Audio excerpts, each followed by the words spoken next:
Hello aspirants, வணக்கம் எல்லாருக்கும். So இன்னைக்கு ஒரு பெரிய ஜேர்னியோட ஃப்ரெஷ் ஸ்டார்ட்டாக இருக்க போகுது. ஸோ இந்த பர்டிகுலர் கோர்ஸ் பார்த்தீங்கன்னா யூடியூப்பில் உங்களுக்கு ஃபுல் ஆன் ஃப்ரீ கோர்ஸாக இருக்க போகுது. இந்த கோர்ஸில் உங்களுக்கு ஃபுல் ஜிஎஸ் ப்ளஸ் மேத்ஸ் கிடைக்கும். தட் இஸ் இந்த ஜிஎஸ் கோர்ஸ் எப்படி இருக்கும் அப்படின்னு பார்த்தீங்கன்னா, நீங்கள் group 1 exam, group 2 exam, group 4 exam எல்லாத்துக்குமே கம்பேட்டபிளாக இருக்க போகுது. எந்த குரூப் எக்ஸாம் எழுத போகிறீங்களோ எல்லா குரூப் எக்ஸாமுக்கும் உங்களுக்கு ரொம்ப ரொம்ப ஹெல்ப்ஃபுல்லாக இருக்கும். ப்ரிலிம்ஸ்க்கு மட்டும் கிடையாது, மெயின்ஸ் பாயிண்ட் ஆஃப் வியூலேயும் இந்த ஃபுல் கோர்ஸ் இருக்க போகுது. ஒரு பெய்டு கோர்ஸ் உங்களுக்கு எந்த அளவுக்கு டீட்டெயில்டாக ஸ்ட்ரக்சர்டாக கண்டென்ட் எவ்வளோ ஸ்டாண்டர்டாக இருக்குமோ அதே மாதிரி இந்த கோர்ஸ் இருக்க போகுது.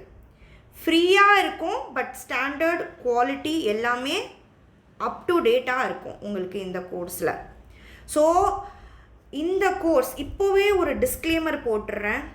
ரொம்ப சீரியஸாக படிக்கிற ஆஸ்பிரன்ஸ் கண்டிப்பாக ஃபாலோ பண்ணுங்கள் இந்த கோர்ஸை. உங்களுக்கு ரொம்ப ரொம்ப ரொம்ப நல்ல பெனிஃபிட் கிடைக்கும். உங்களுக்கே நீங்கள் இந்த கோர்ஸ் ஃபாலோ பண்ணும் போது இதோட இம்பார்ட்டன்ஸ் உங்களுக்கே புரியும். சும்மா டைம் பாஸ் பண்ணுறவங்க தயவு செஞ்சு ப்ளீஸ் ஸ்டே அவே. சரியா? நீங்கள் ரொம்ப லாயலாக கமிட்டடாக படிக்கணும் அப்படி இருக்கிற ஸ்டூடெண்ட்ஸை கைட் பண்ணுறதுக்கு நான் இங்கே இருக்கேன் உங்களுக்கு. சரியா?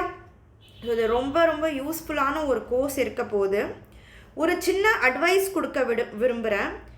ஸோ நீங்கள் கண்டினியூவஸாக ரெகுலராக வீடியோ பார்த்துட்ருக்கீங்க, சப்ஸ்கிரைப் பண்ணி சேனலை ஷேர் பண்ணுறீங்க, ரெகுலராக ஆடியன்ஸ் எங்களோட வீடியோஸில் ரெகுலர் ஆடியன்ஸ் இருக்கீங்க அப்படின்னா அதுதான் உங்களோட ஃபீட்பேக்காக எங்களுக்கு இருக்கும். நீங்கள் இண்டிவிஜுவலாக எனக்கு எந்த ஃபீட்பேக்கும் நீங்கள் உங்களுக்கு ஏதாவது தோணுச்சுன்னா yes you have the freedom, உங்களுக்கு நீங்கள் கொடுக்கலாம் ஃபீட்பேக். பட் ஒரு என்ன சொல்கிறது, இவ்வளோ பெரிய ஒரு 8 to 10 months கோர்ஸ் இருக்க போகுது. இது நான் டிஸ்கிரிப்ஷனில் இந்த கோர்ஸோட ஸ்கெடியூல் ஃபுல்லாக நான் டிஸ்கிரிப்ஷனில் லிங்க் அனுப்புகிறேன். வாட்ஸ்அப் கம்யூனிட்டி குரூப்போட லிங்க் அனுப்புகிறேன். அது டிஸ்கிரிப்ஷனில் போடுறேன், அதை நீங்கள் ஃபாலோ பண்ணிக்கோங்க. உங்களுக்கு இந்த ஃபுல் கோர்ஸோட ஸ்கெடியூல் தெரிஞ்சிடும். எப்படி இருக்க போகுது, எந்த நாள் என்ன டாபிக் எடுக்க போகிறேன் அப்படின்னு சொல்லிட்டு அது ஆல்மோஸ்ட் எவ்ரிடே அப்டேட் ஆகிட்டே இருக்கும். அந்த லிங்க்கில் நீங்கள் கிளிக் பண்ணிவிட்டு அந்த ஷெட்யூல் லிங்க் டிஸ்கிரிப்ஷனில் இருக்கும். அதை கிளிக் பண்ணிவிட்டே நீங்கள் பார்த்தீங்கன்னா உங்களுக்கு ஷெட்யூல் தெரியும். தட் இஸ் 2000 இப்போது இந்த செப்டம்பர்லேருந்து அடுத்த 2026 வர எல்லா எக்ஸாமுக்குமே நீங்கள் ரெடி ஆகிற மாதிரி ஒரு ஃபுல் ஆன் கோர்ஸாக இருக்க போகுது இது. சரியா? ஸோ நீங்கள் ரெகுலராக ஃபாலோ பண்ணுறீங்க அப்படின்னா இந்த கோர்ஸ் எஃபெக்டிவாக உங்களுக்கு கைப்பிடிச்சிட்டே கைட் பண்ணுவாங்க தெரியுமா, அந்த மாதிரி இருக்கும். நீங்கள் எஃபர்ட் எடுத்து ரெகுலராக ஃபாலோ பண்ணணும். சரியா? வீடியோ அப்டேட் ஆயிடுச்சு அப்படின்னு தெரிஞ்ச உடனே வீடியோவை பார்த்து என்ன படிக்கணுமோ, எந்த கண்டென்ட் படிக்கணுமோ அந்த வீடியோவில் சொல்லிவிடுவேன். அந்த கண்டென்ட்டை நீங்கள் படித்து முடிச்சிருங்க. கொடுத்துருக்கிற டெஸ்ட்டு மட்டும் பார்த்தீங்கன்னா இந்த பேட்சில் இந்த கோர்ஸில் டெஸ்ட் மட்டும் பெய்டாக இருக்க போகுது. இந்த பெய்ட் டெஸ்ட் 1 year வேலிடிட்டிக்கு இருக்க போகுது. வெறும் 1999 இருக்க போகுது. நான் ஒரு advice as a teacher, as a mentor நான் அட்வைஸ் பண்ணுறது என்ன அப்படின்னா, டே 1லேருந்தே நீங்கள் இந்த டெஸ்ட்டை பர்ச்சேஸ் பண்ணிக்கோங்க. நீங்கள் இந்த கோர்ஸ் மட்டும் கவனிக்கிறேன், டெஸ்ட்டு வேண்டாம் அப்படின்னா நீங்கள் என்ன சொல்கிறது, ஒரு போருக்கு நம்ம ரெடி ஆகணும்னா நம்ம என்ன பண்ணுவோம், போரை பற்றி தெரிஞ்சுக்கிட்டால் மட்டும் பத்தாது. நம்ம என்ன பண்ணுவோம், ப்ராக்டிஸ் பண்ணுவோம். நம்மளுக்கு எல்லாமே பண்ண தெரியணும். ஃபீல்டில் போய் இறங்கி நம்மளால் வேலை பண்ண தெரியும். நீங்கள் எம்பிபிஎஸ் மட்டும் படிச்சுட்டா போதாது. இன்டர்ன்ஷிப், ப்ராக்டிஸ் எல்லாம் பண்ணாதான் நீங்கள் ஒரு குவாலிஃபைடான டாக்டர் இல்லையா? அதே மாதிரி தான் எந்த எக்ஸாமுக்கு ப்ரிப்பேர் பண்ணாலும் அந்த எக்ஸாமுக்கு ப்ராக்டிஸ் நீங்கள் பண்ணலை அப்படின்னா உங்களோட ப்ரிப்ரேஷன் 50% கூட இல்லைன்னு அர்த்தம். நீங்கள் சிலபஸ், வீடியோ, புக்ஸ் எவ்வளோ படித்தாலுமே நீங்கள் கண்டினியூவஸாக அந்த டெஸ்ட் எழுதி நீங்கள் ப்ராக்டிஸ் பண்ணலை அப்படின்னா நீங்கள் உங்களோட ப்ரிப்பரேஷன் ஆகிற மாதிரியே இருக்காது. ஸோ ஒரு பெரிய அமௌண்ட்டே கிடையாது. 1 full year 85+ டெஸ்ட்டுக்கு 1999 2000 rupees வந்து பெரிய அமௌண்ட் கிடையாது. ஒரு நல்ல விஷயத்துக்கு, ஒரு ப்ரொடக்டிவான ஒரு விஷயத்துக்கு ஒரு நல்ல இன்வெஸ்ட்மெண்ட்டாக தான் இருக்கும். நீங்கள் ரெகுலராக கிளாஸ் அட்டென்ட் பண்ணி ரெகுலராக டெஸ்ட் அட்டென்ட் பண்ணுறவங்களா இருந்தீங்கன்னா உங்களுக்கு இந்த ஒரு 1999 ஒரு தமாக்காவாக இருக்க போகுது, ஒரு பெஸ்ட் இன்வெஸ்ட்மெண்ட்டாக இருக்க போகுது உங்களுக்கு. சரியா? ஏன் அப்படின்னு பார்த்தீங்கன்னா, எந்த டாபிக் நான் எடுக்கிறேனோ, ஃபார் எக்ஸாம்பிள் வீக்லி டெஸ்ட் இருக்கும், அதுக்கப்புறம் போர்ஷன் கம்ப்ளீட் பண்ணதுக்கப்புறமா வந்து ரிவிஷன் மாடியூல்ஸ் டெஸ்ட் இருக்கும், அதுக்கப்புறமா வந்துட்டு என்ன சொல்கிறது, ரேப்பிட் ரிவிஷன் டெஸ்ட் இருக்கும், ஒரு வாரத்தில் 3 டெஸ்ட் இருக்கும், அதுக்கப்புறம் ஃபுல் டெஸ்ட் இருக்கும், பிளாக் டெஸ்ட் இருக்கும். அந்த மாதிரி நிறைய 85+ டெஸ்ட் இருக்கும் உங்களுக்கு. நீங்கள் ஷெட்யூல்லையே நீங்கள் பாருங்கள். நான் ஷெட்யூல் வந்து பக்காவாக இதே தான் இருக்கும்னு கிடையாது. தேவையான டாபிக்ஸ் எல்லாம் இன்க்ளூட் பண்ணுவேன். எஸ்பெஷலி ஷெட்யூலில் பார்த்தீங்கன்னா தமிழ்நாடு ஹிஸ்ட்ரி, தமிழ்நாடோட லிட்ரேச்சர், திருக்குறள் இதெல்லாம் நான் கொஞ்சம் ஆட் பண்ணலை. நான் வந்து எவ்ரி வீக் வந்து சிலபஸ் அப்டேட் பண்ணிகிட்டே இருப்பேன். ஏன்னா கூகுள் லிங்க் அது உங்களுக்கு, நான் பண்ணுற அப்டேட் உங்களுக்கு தெரிஞ்சுக்கிட்டே வரும். ஒவ்வொரு வீடியோவுக்கு கீழேயும் டிஸ்கிரிப்ஷனில் நான் லிங்க் கொடுத்துருப்பேன். அதை நீங்கள் டெய்லி செக் பண்ணிக்கோங்க. சரிங்களா? ஸோ இந்த மாதிரி நீங்கள் செக் பண்ணிவிட்டு கொடுத்துருக்கிற தட் இஸ் மண்டே கிளாஸ் ஆரம்பிக்கிறேன் அப்படின்னா, தட் இஸ் செப்டம்பர் 15th ஆரம்பிக்கிறோம் இல்லையா, மண்டே ஆரம்பிக்கிறேன்னா எவ்ரி சாட்டர்டே அந்தந்த வீக்கோட ஃபுல் டெஸ்ட்டுமே வந்துட்டு உங்களுக்கு வீக்கெண்ட்ஸில் நீங்கள் வந்து என்னோடய வெப்சைட்டில் போய் ஆக்சஸ் பண்ணி 1999 பே பண்ணி அந்த டெஸ்ட்டை நீங்கள் ஆக்சஸ் பண்ணிக்கலாம். நான் வீடியோட எண்டில் சொல்கிறேன் எப்படி இருக்கும் வெப்சைட்டு அப்படின்னு உங்களுக்கு காட்டுறேன். சரியா? ஸோ நீங்கள் போயிட்டு அந்த ஆக்சஸ் பண்ணி இந்த டெஸ்ட்டு வாங்கிடலாம். ஸோ கிளாஸ் 1 வீக்கோட கிளாஸ் முடிச்சிட்டோம்னா இந்த டெஸ்ட்டு, அதுக்கப்புறம் நான் எடுக்கிற கிளாஸோட இந்த டாப் நோட்ஸ் இருக்கு இல்லையா, டெஸ்ட்டுமே நோட்ஸுமே நான் வெப்சைட்டில் அப்லோட் பண்ணிவிடுவேன். இது 2 மட்டும் நீங்கள் பே பண்ணிவிட்டு 1 வருஷம் வேலிடிட்டியோடு நீங்கள் வாங்கிட்டீங்கன்னா அந்த வீக்கில் என்னென்ன நடக்குதோ கிளாஸில் அது ஃபுல்லாக நான் கொடுக்குற நோட்ஸ்லேயே நீங்கள் ரிவைஸ் பண்ணிவிட்டு அந்த டெஸ்ட்டை நீங்கள் அட்டென்ட் பண்ணி, டெஸ்ட்டு எப்போவுமே எப்படி அட்டென்ட் பண்ணணும்னு சொல்லியிருக்கேன் நான். கொஷின்ஸ் நீங்கள் அட்டென்ட் பண்ணதுக்கப்புறமா ஒவ்வொரு கொஷினோட ஆன்சரும் நீங்கள் சர்ச் பண்ணி ஆன்சரை படிச்சுக்கணும். இந்த டெஸ்ட்டில் உங்களுக்கு எக்ஸ்ப்ளனேஷனும் கொடுத்துருப்பேன். நீங்கள் டெஸ்ட் எழுதுனதுக்கப்புறமா நீங்கள் செக் பண்ணும் போது எக்ஸ்ப்ளனேஷனும் படிச்சுக்கலாம். 1 year நீங்கள் வந்து கமிட் ஆகிட்டு சின்சியராக நான் உங்கள் கையை பிடிச்சிருக்கேன், நீங்கள் என் கையை விட்டுட்டு போகக்கூடாது. அதுதான் நான் சொல்கிறேன். நீங்கள் என் கையை விட்டுட்டு இங்கேயும் இங்கேயும் நீங்கள் வந்து இங்கே அங்கே ஆடிட்டு இருந்தீங்கன்னா, இங்கே அங்கே நீங்கள் வந்து தாவிட்டு இருந்தீங்க அப்படின்னா நான் பொறுப்பு கிடையாது. சரியா? ஏதாவது ஒன்று கரெக்டாக ஃபாலோ பண்ணுங்கள். கொஞ்ச நாள் ஃபாலோ பண்ணி பாருங்கள். ஓகே, கரெக்டாக கொடுக்குறாங்க, இவங்க கொடுக்குற நோட்ஸ் புரியுது, இவங்க கொடுக்குற டெஸ்ட்டு நல்லா இருக்குது, இவங்க கொடுக்குற வீடியோஸ் நல்லா இருக்குன்னா கொஞ்ச நாள் அந்த என்ன சொல்கிறது ஃப்ரீ அந்த ஒரு 15 days 20 days இருந்து ஃபாலோ பண்ணி பார்த்துக்கோங்க. சரி நல்லா இருக்குது அப்படின்னா ஸ்டிக் பண்ணிக்கோங்க. நல்லா இல்லை, நீங்கள் என்னையும் ஃபாலோ பண்ணுங்கள். ஒரு 20 days என்னோடய வீடியோஸை பாருங்கள். இல்லை மேம் சொல்கிறது எனக்கு புரியல, இது தெரியலன்னா தள்ளி போயிடுங்க. No problem, free to move. But once இது வந்து என்னோட அகாடமி, என்னோட கோர்ஸ் மட்டும் சொல்லலை, நீங்கள் உங்களுக்கு எந்த கோர்ஸ் பிடிச்சிருக்கோ, எந்த அகாடமி பிடிச்சிருக்கோ அங்கே சொல்கிறேன். எல்லாரும் இப்படி தான் பண்ணுறாங்க. மோஸ்ட் ஆஃப் த ஸ்டூடெண்ட்ஸ் வந்து ஒரு டீவியேட்டிங்காக இருக்கீங்க. ஒரு அகாடமி பிடிங்க, ஒரு இன்ஸ்டியூட் பிடிங்க, லாஸ்ட் வரைக்கும் கமிட்டடாக இருங்க. சரியா? அந்த மாதிரி ஒரு கமிட்மெண்ட் எடுத்து டெய்லி லெசன்ஸை ஃபாலோ பண்ணி வீக்லி டெஸ்ட்டை ஃபாலோ பண்ணி கொடுத்துருக்க ஸ்கெடியூலை ரிலிஜியஸாக ஃபாலோ பண்ணிங்க அப்படின்னா கண்டிப்பாக உங்களால் உங்களோட கோலை அச்சீவ் பண்ண முடியும். ஓகேவா? ஸோ எவ்ரி சாட்டர்டே பார்த்தீங்கன்னா மெயின்ஸோட கிளாஸும் இருக்கும். Okay, every Saturday mains topic. இப்போ ஃபார் எக்ஸாம்பிள் நம்ம வந்து கான்ஸ்டியூஷனை பற்றி இப்போ படிக்க போகிறோம். சமச்சீர் கல்வி கிளாஸ் 12லேருந்தும் கிளாஸ் 10லேருந்தும் இருக்குது. கிளாஸ் 6லேயும் வந்து சமச்சீர் கல்வியில் இந்தியன் கான்ஸ்டியூஷனை பற்றி கொடுத்துருக்காங்க. அந்த கிளாஸ் 6ல் இருக்கிற கண்டென்ட் எல்லாமே 10th and 12thலேயே இருக்குது. அதனால் நான் ரிப்பீட் பண்ணலை. சரியா? ஸோ நீங்கள் இந்த 2 லெசன் படிச்சிங்கனாலே உங்களுக்கு பேசிக்ஸ் ஆஃப் கான்ஸ்டிடியூஷன் தெரிஞ்சிடும்.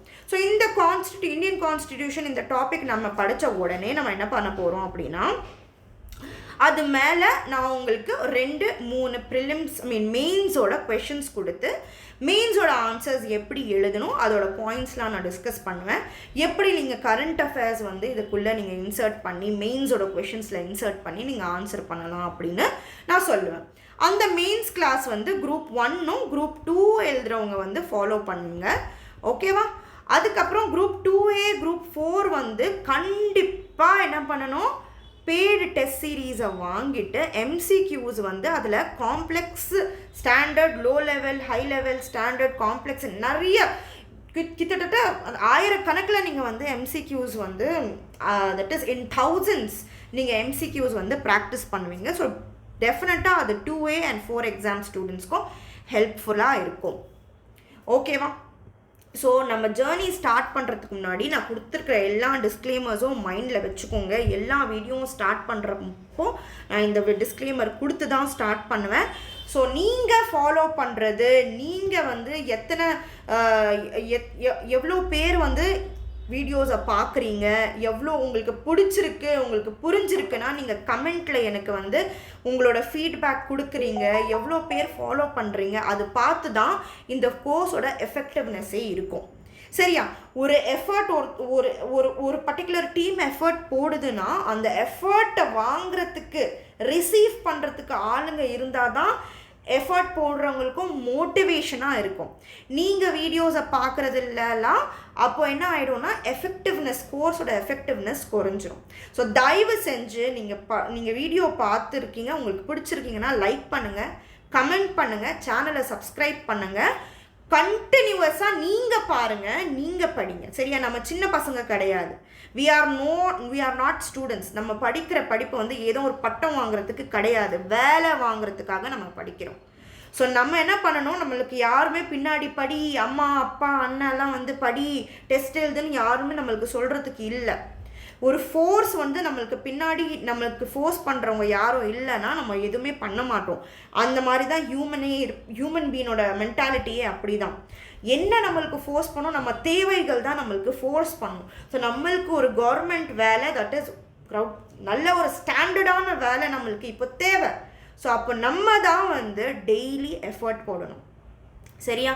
ஃப்ரீயாக இருக்கும், கண்டென்ட் இருக்காது, அதெல்லாம் அவ்வளோவா இருக்காது அப்படின்னு நீங்களே டிசைட் பண்ணிக்காதீங்க. நீங்கள் பாருங்கள், 15 கிளாஸஸ் வந்துட்டு பாருங்கள் எப்படி இருக்குது அப்படின்னு. 15 கிளாஸுக்கு அப்புறம் நல்லா இருக்காதா மேம் அப்படின்னா கேட்காதீங்க.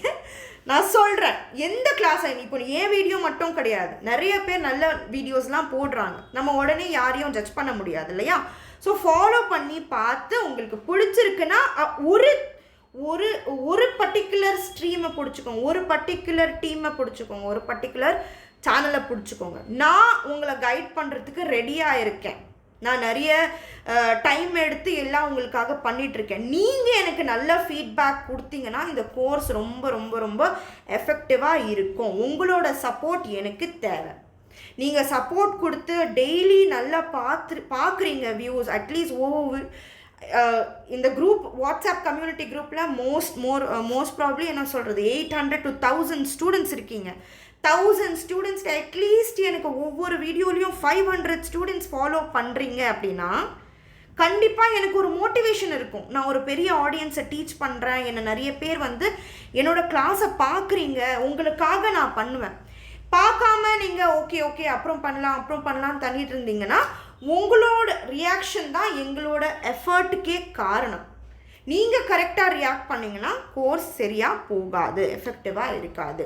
ஸோ தயவு செஞ்சு கோர்ஸை ஒழுங்காக ஃபாலோ பண்ணுங்கள்.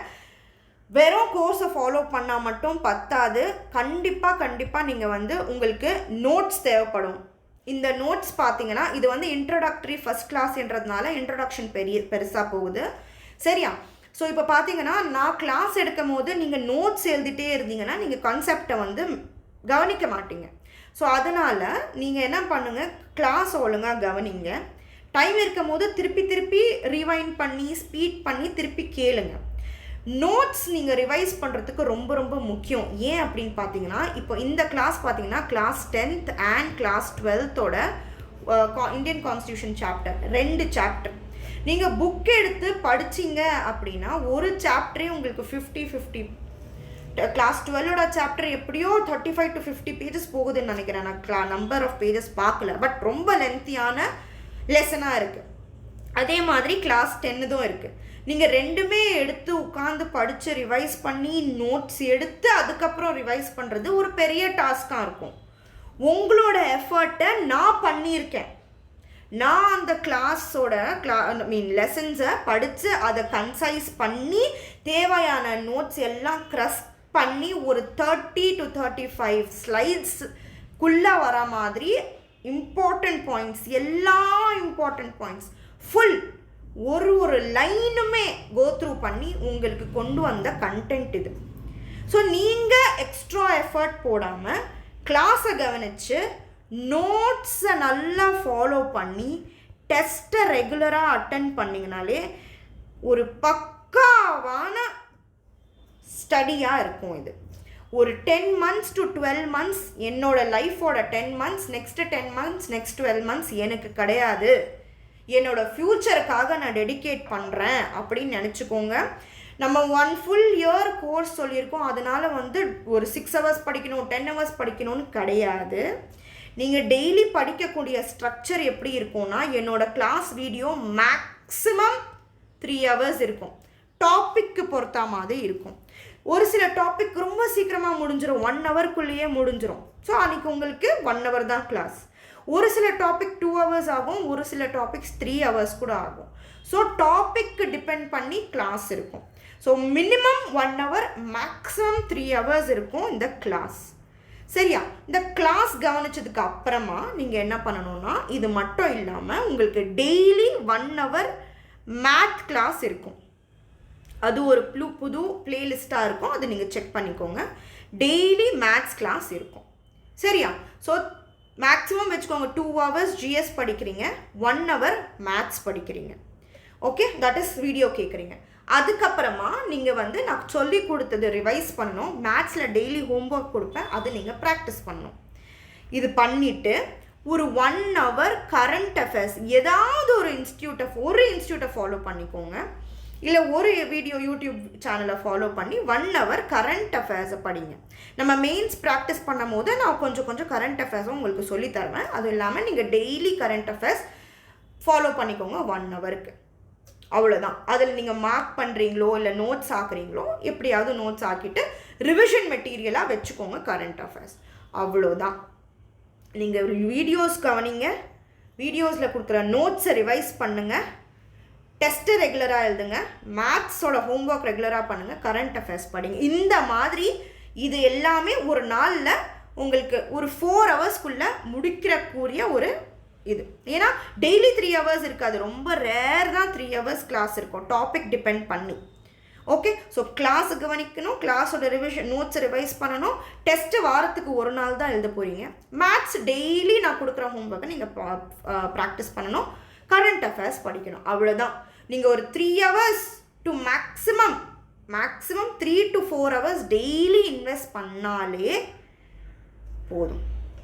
ஸோ நீங்கள் நைட்டு வேலை பண்ணுறீங்க, வேலையிலேருந்து 7 o'clock 8 o'clock வரீங்கன்னா 9 o'clock உட்காந்திங்கன்னா 12 o'clock வரைக்கும் நீங்கள் முடிச்சிடலாம். 3 hourல வீடியோஸ் கவனித்து மேத்ஸ் போடுறது முடிச்சிடலாம். அடுத்த நாள் காலையில் ஒரு 2 hour எழுந்திரிச்சு நேற்று பார்த்த வீடியோட ரிவிஷன் நோட்ஸ் எடுத்து ரிவைஸ் பண்ணிக்கலாம். அவ்வளோதான். கரண்ட் அஃபேர்ஸ் ஃபாலோ பண்ணணும். That's all. நைட்டு 3 மணி நேரம் படிங்க, நெக்ஸ்ட் நாள் காலையில் 2 மணி நேரம் படிங்க. நான் ஒரு எக்ஸாம்பிள் சொல்கிறேன். ஓகே, நைட்டு 3 மணி நேரம் மேத்ஸ் வீடியோவும் GS வீடியோவும், காலையில் அதோட ரிவிஷனும் கரண்ட் அஃபேர்ஸ். திருப்பி ஈவினிங் உட்காருங்க. சாட்டர்டே ஃபுல்லாக மெயின்ஸ் தான் இருக்க போகுது. சாட்டர்டே ஒரு 4-5 hours எக்ஸ்ட்ரா எடுத்து வாரத்தில் படித்தது எல்லாமே ரிவைஸ் பண்ணிட்டு வாங்க. சண்டே உட்காந்து ஜாலியாக டெஸ்ட் எழுதிடுங்க. முடிஞ்சிருச்சு. இதே மாதிரி நீங்கள் 10 மாதம் ஓவராக ஹைப் கொடுக்காம சைலண்ட்டாக கொஞ்சம் டைம் ரெகுலராக எடுத்து நீங்கள் படிச்சிங்கன்னா கண்டிப்பாக அடுத்த வருஷம் நீங்கள் எந்த எக்ஸாம் பிளான் பண்ணுறீங்களோ அந்த எக்ஸாம் நீங்கள் கிளியர் பண்ணிடுவீங்க, கண்டிப்பாக பண்ணிடுவீங்க. இந்த மாதிரி ப்ராக்டிஸ் பண்ணி ஃபாலோ பண்ணிங்கன்னா ஓகேவா? ஸோ இந்த test series and class notes வந்து நீங்கள் குரூப் 1, குரூப் 2A, குரூப் 4 எல்லாருக்கும் தேவைப்படும். ஸோ அதுக்கப்புறமா பார்த்தீங்கன்னா இதில் என்ன இருக்கும் அப்படின்னா 85+ டெஸ்ட் இருக்கும். GS மேத்ஸ் இன்க்ளூட் ஆகி இருக்கும் டெஸ்ட்டு. பைலிங்குவலில் இருக்கும், டீட்டெயில் எக்ஸ்ப்ளனேஷன் இருக்கும். இந்த டெஸ்ட் எல்லாம் வந்து ரெஃபரன்ஸ் புக்ஸும் சமச்சீர்லேருந்து எடுத்த டாபிக். எவ்ரி எக்ஸ்ப்ளனேஷன் இருக்கும் ஒவ்வொரு டெஸ்ட்டுக்கும். பைலிங்குவல் ஃபார்மேட்டில் கொஸ்டின்ஸ் இருக்கும் உங்களுக்கு. இந்த ஃப்ரீ கோர்ஸ்க்கு அலைண்டாக இருக்கும் இந்த கோர்ஸ். ஏன்னா நம்ம முடிக்கிற டாப்பிக்கு அதுக்கு அப்படியே டெஸ்ட் இருக்கும். Okay, so 1999 1 full year validity, 1 year validity. இப்போ நீங்கள் செப்டம்பர் 2025 வாங்குறீங்க அப்படின்னா உங்களுக்கு செப்டம்பர் 2026 வரைக்கும் டெஸ்ட் இருக்கும். இந்த டெஸ்ட்லேயே ஃபார் எக்ஸாம்பிள் குரூப் 2 எக்ஸாம் வருதுன்னா குரூப் 2 எக்ஸாமுக்கு ஸ்பெசிஃபிக்கான டெஸ்ட் சீரீஸும் இருக்கும். குரூப் 4 இருக்குன்னா குரூப் 4க்கு ஸ்பெசிஃபிக்கான டெஸ்ட் சீரீஸ் இருக்கும். அந்த that is general English test சீரீஸும் இருக்கும், ஜென்ரல் தமிழ் டெஸ்ட் சீரீஸ், எல்லா டெஸ்ட்டு நீங்கள் என்னென்ன இப்போ மேம் குரூப் 1 வரப்போகுது அதுக்கு டெஸ்ட் இருக்கா, அதுக்கு ஒரு டெஸ்ட் இருக்கும். தட் இஸ் எக்ஸாம் வரதுக்கு முன்னாடி நீங்கள் டெஸ்ட் சீரீஸ் அப்ளை பண்ணுவீங்களா அந்த மாதிரி நீங்கள் டெஸ்ட் அட்டென்ட் பண்ணிக்கலாம். அது இல்லாமல் நீங்கள் டெய்லி டெஸ்ட் எழுதுகிற மாதிரியும் இருக்கும்.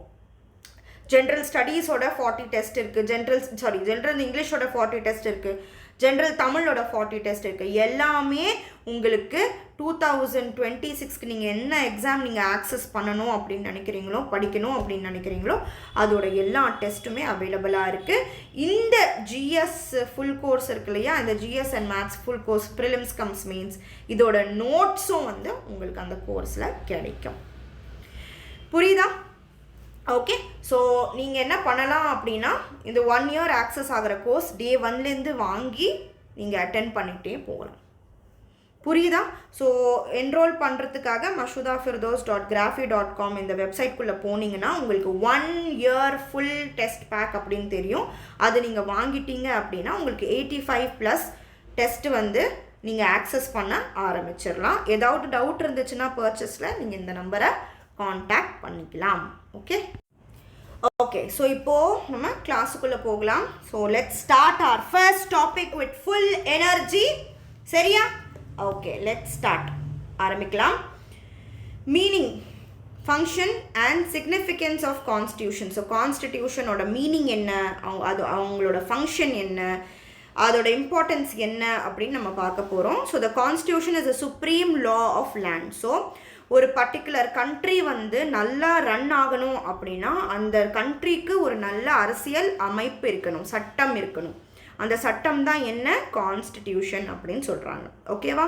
ஸோ கான்ஸ்டியூஷன் நம்மளுக்கு பேசிக்காக என்ன கொடுக்குது அப்படின்னு பார்த்தீங்கன்னா it provides basic rules for people to live together in peace and security. So மக்கள் நிம்மதியாகவும் மக்கள் ஒற்றுமையாகவும் மக்கள் வந்து ரொம்ப பாதுகாப்பாக எப்படி ஒரு இடத்துல வாழணும் அப்படி எப்படி வாழணுன்றதுக்காக ரூல்ஸ் கொடுக்கறது தான் இந்த கான்ஸ்டிடியூஷன் அப்படின்னு சொல்கிறாங்க. சரியா? அடுத்தது, nationalism during colonial times demanded not just independence but also unity, constitutionalism and democracy. So நம்மளுக்கு வந்து பிரிட்டிஷ் நம்மளை ஆழ்ந்த காலத்தில் வந்து நம்மளுக்கு வெறும் வந்து ஒரு நேஷனாக இருக்கணும்னு கிடையாது, அது மட்டும் நம்மளுக்கு தேவைப்படலை. நம்மளுக்கு வந்து இண்டிபெண்டன்ஸோட ஒற்றுமையும் தேவைப்பட்டுச்சு அப்படின்னு சொல்கிறாங்க. ஏன்னா நம்ம நாட்டுக்குள்ளே நிறைய வேறுபாடுகள் நிறைய இருக்குது, நிறைய மதம் இருக்குது, நிறைய என்ன சொல்கிறது ஜாதி இருக்குது, எல்லாம் நிறைய மொழி இருக்குது. ஸோ நிறைய வேறுபாடுகள் நம்மளோட நாட்டில் இருக்கிறதுனால நம்மளுக்கு வெறும் வந்து இண்டிபெண்டன்ஸ் சுதந்திரம் மட்டும் தேவையில்லாமல் நம்மளுக்கு ஒற்றுமையும் தேவைப்பட்டுச்சு அப்படின்னு சொல்கிறாங்க. ஸோ அந்த ஒற்றுமையில் நம்ம எப்படி வாழணும்னு சொல்கிறதுக்கு ஒரு சட்டமும் நம்மளுக்கு தேவைப்பட்டுச்சு. நம்மளுக்கு வந்து டெமோக்ரஸியும் தேவைப்பட்டுச்சு. டெமோக்ரஸி அப்படின்னா என்னது, ஜனநாயகம் நம்மளுக்கு தேவைப்பட்டுச்சு. நம்மளோட நாட்டை நம்மளாக ஆளணும், நம்ம தான் வந்து நம்மளோட நாட்டை வந்து நாட்டோட நல்ல விஷயத்தையும் கெட்ட விஷயத்தையும் நம்ம தான் டிசைட் பண்ணணும். ஓகேவா? அதெல்லாம் வந்து ஜனநாயகம் நம்மளுக்கு தேவைப்பட்டுச்சு அப்படின்னு சொல்கிறாங்க. வெறும் வந்து நேஷ்னலிசம் மட்டும் தேவைப்படலை, நம்மளுக்கு இண்டிபெண்டன்ஸ், யூனிட்டி, கான்ஸ்டிடியூஷனலிசம், டெமோக்ரஸி எல்லாமே தேவைப்பட்டுச்சு அப்படின்னு சொல்கிறாங்க. அடுத்த point, India's diversity made it essential to have a written constitution. So எதனால் இந்த மாதிரி கான்ஸ்டியூஷன், இந்த சட்டத்தெல்லாம் ஏன் எழுதுனாங்க அப்படின்னு பார்த்தீங்கன்னா, இந்தியாவில் நிறைய வேறுபாடுகள் இருந்துச்சு. இப்போ பார்த்தீங்கன்னா மொழியில் வேறுபாடு, கல்ச்சரில் வேறுபாடு இருந்துச்சு. அப்புறம் வந்து ஒவ்வொரு நாட்டிலையும் டிஃப்ரெண்ட்டாக இருந்தாங்க. மொழியிலையும் டிஃப்ரென்ஸ், என்ன சொல்கிறது, மதத்துலேயும் டிஃப்ரென்ஸ், காஸ்ட்லேயும் டிஃப்ரென்ஸ், கல்ச்சரில் டிஃப்ரென்ஸ், ஆர்ட்டில் டிஃப்ரென்ஸ். ஓகேவா? இதுவே நீங்கள் வந்து நார்த் இந்தியாவுக்கு போயிட்டு நார்த் இந்தியாவோட ஆர்கிடெக்சர் பார்த்தீங்கன்னா அது வேறு மாதிரி இருக்கும். சவுத்தில் வந்து சவுத்தோட ஆர்கிடெக்சர் பார்த்தீங்கன்னா அது வேறு மாதிரி இருக்கும். கோயிலோட அமைப்பு பார்த்தீங்கன்னா நார்த் இந்தியாவில் இருக்கிற கோயில்ஸ் வந்து டிஃப்ரெண்ட்டாக இருக்கும், சவுத் இந்தியாவில் இருக்கிற கோயில்ஸ் வந்து டிஃப்ரெண்ட்டாக இருக்கும். அவங்களோட கல்ச்சர் டிஃப்ரெண்ட்டாக இருக்கும், அவங்களோட கன்ஸ்ட்ரக்ஷன் டிஃப்ரெண்ட்டாக இருக்கும், மொழி டிஃப்ரெண்ட்டாக இருக்கும், காஸ்ட் டிஃப்ரெண்ட்டாக இருக்கும். எல்லாமே டிஃப்ரெண்ட்டாக இருந்ததுனால அந்த டிஃப்ரென்சஸை மெயின்டைன் பண்ணுற மாதிரி சட்டம் இருக்கணும் இல்லையா? ஸோ அந்த சட்டத்தை வந்து எழுதுனாதான் எல்லாருக்கும் தெரியும்.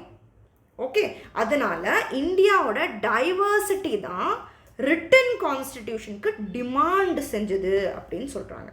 சரியா? அடுத்தது, colonial rule was based on charters and government of India acts. So British ஆழ்ந்த காலத்தில் பிரிட்டிஷ் எப்படிலாம் வந்து ரூல் பண்ணாங்க, பிரிட்டிஷோட லாஸ், பிரிட்டிஷோட சட்டங்கள் எப்படி இருந்தது, சார்ட்டர்ஸ் ஆக்ட்ஸாக இருந்திருக்கு அப்படின்னு சொல்கிறாங்க. சரியா? ஓகே. அடுத்தது, the constituent assembly was formed to draft the constitution. So இந்த கான்ஸ்டியூஷனை உருவாக்குறதுக்கு கான்ஸ்டியூவன்ட் அசம்பிளி அப்படின்னு ஒன்று ஃபார்ம் பண்ணாங்க அப்படின்றாங்க. அடுத்தது, the constitution binds different groups into United States. So இந்த கான்ஸ்டிடியூஷன், இந்த அரசியல் சட்டத்தில் தான் நம்மளுக்கு வந்து இந்த டிஃப்ரெண்ட்டான ஸ்டேட்ஸ் எல்லாமே சேர்ந்து இந்தியா அப்படின்னு சொல்கிறாங்க. தட் இஸ் கான்ஸ்டியூஷன் தான் வந்து எல்லாரையும் சேர்த்து வச்சிருக்கு அப்படின்னு சொல்கிறாங்க. அடுத்த point, it allocates power between different organs of state. Okay, இப்போ பார்த்தீங்கன்னா ஆர்கன்ஸ் ஆஃப் ஸ்டேட் அப்படின்னா என்னது, உங்களுக்கு லெஜிஸ்லேட்டிவ், எக்ஸிக்யூட்டிவ்ஸ் இவங்களாம் இருக்காங்க. லெஜிஸ்லேட்டிவ்ஸ்னால் யார்?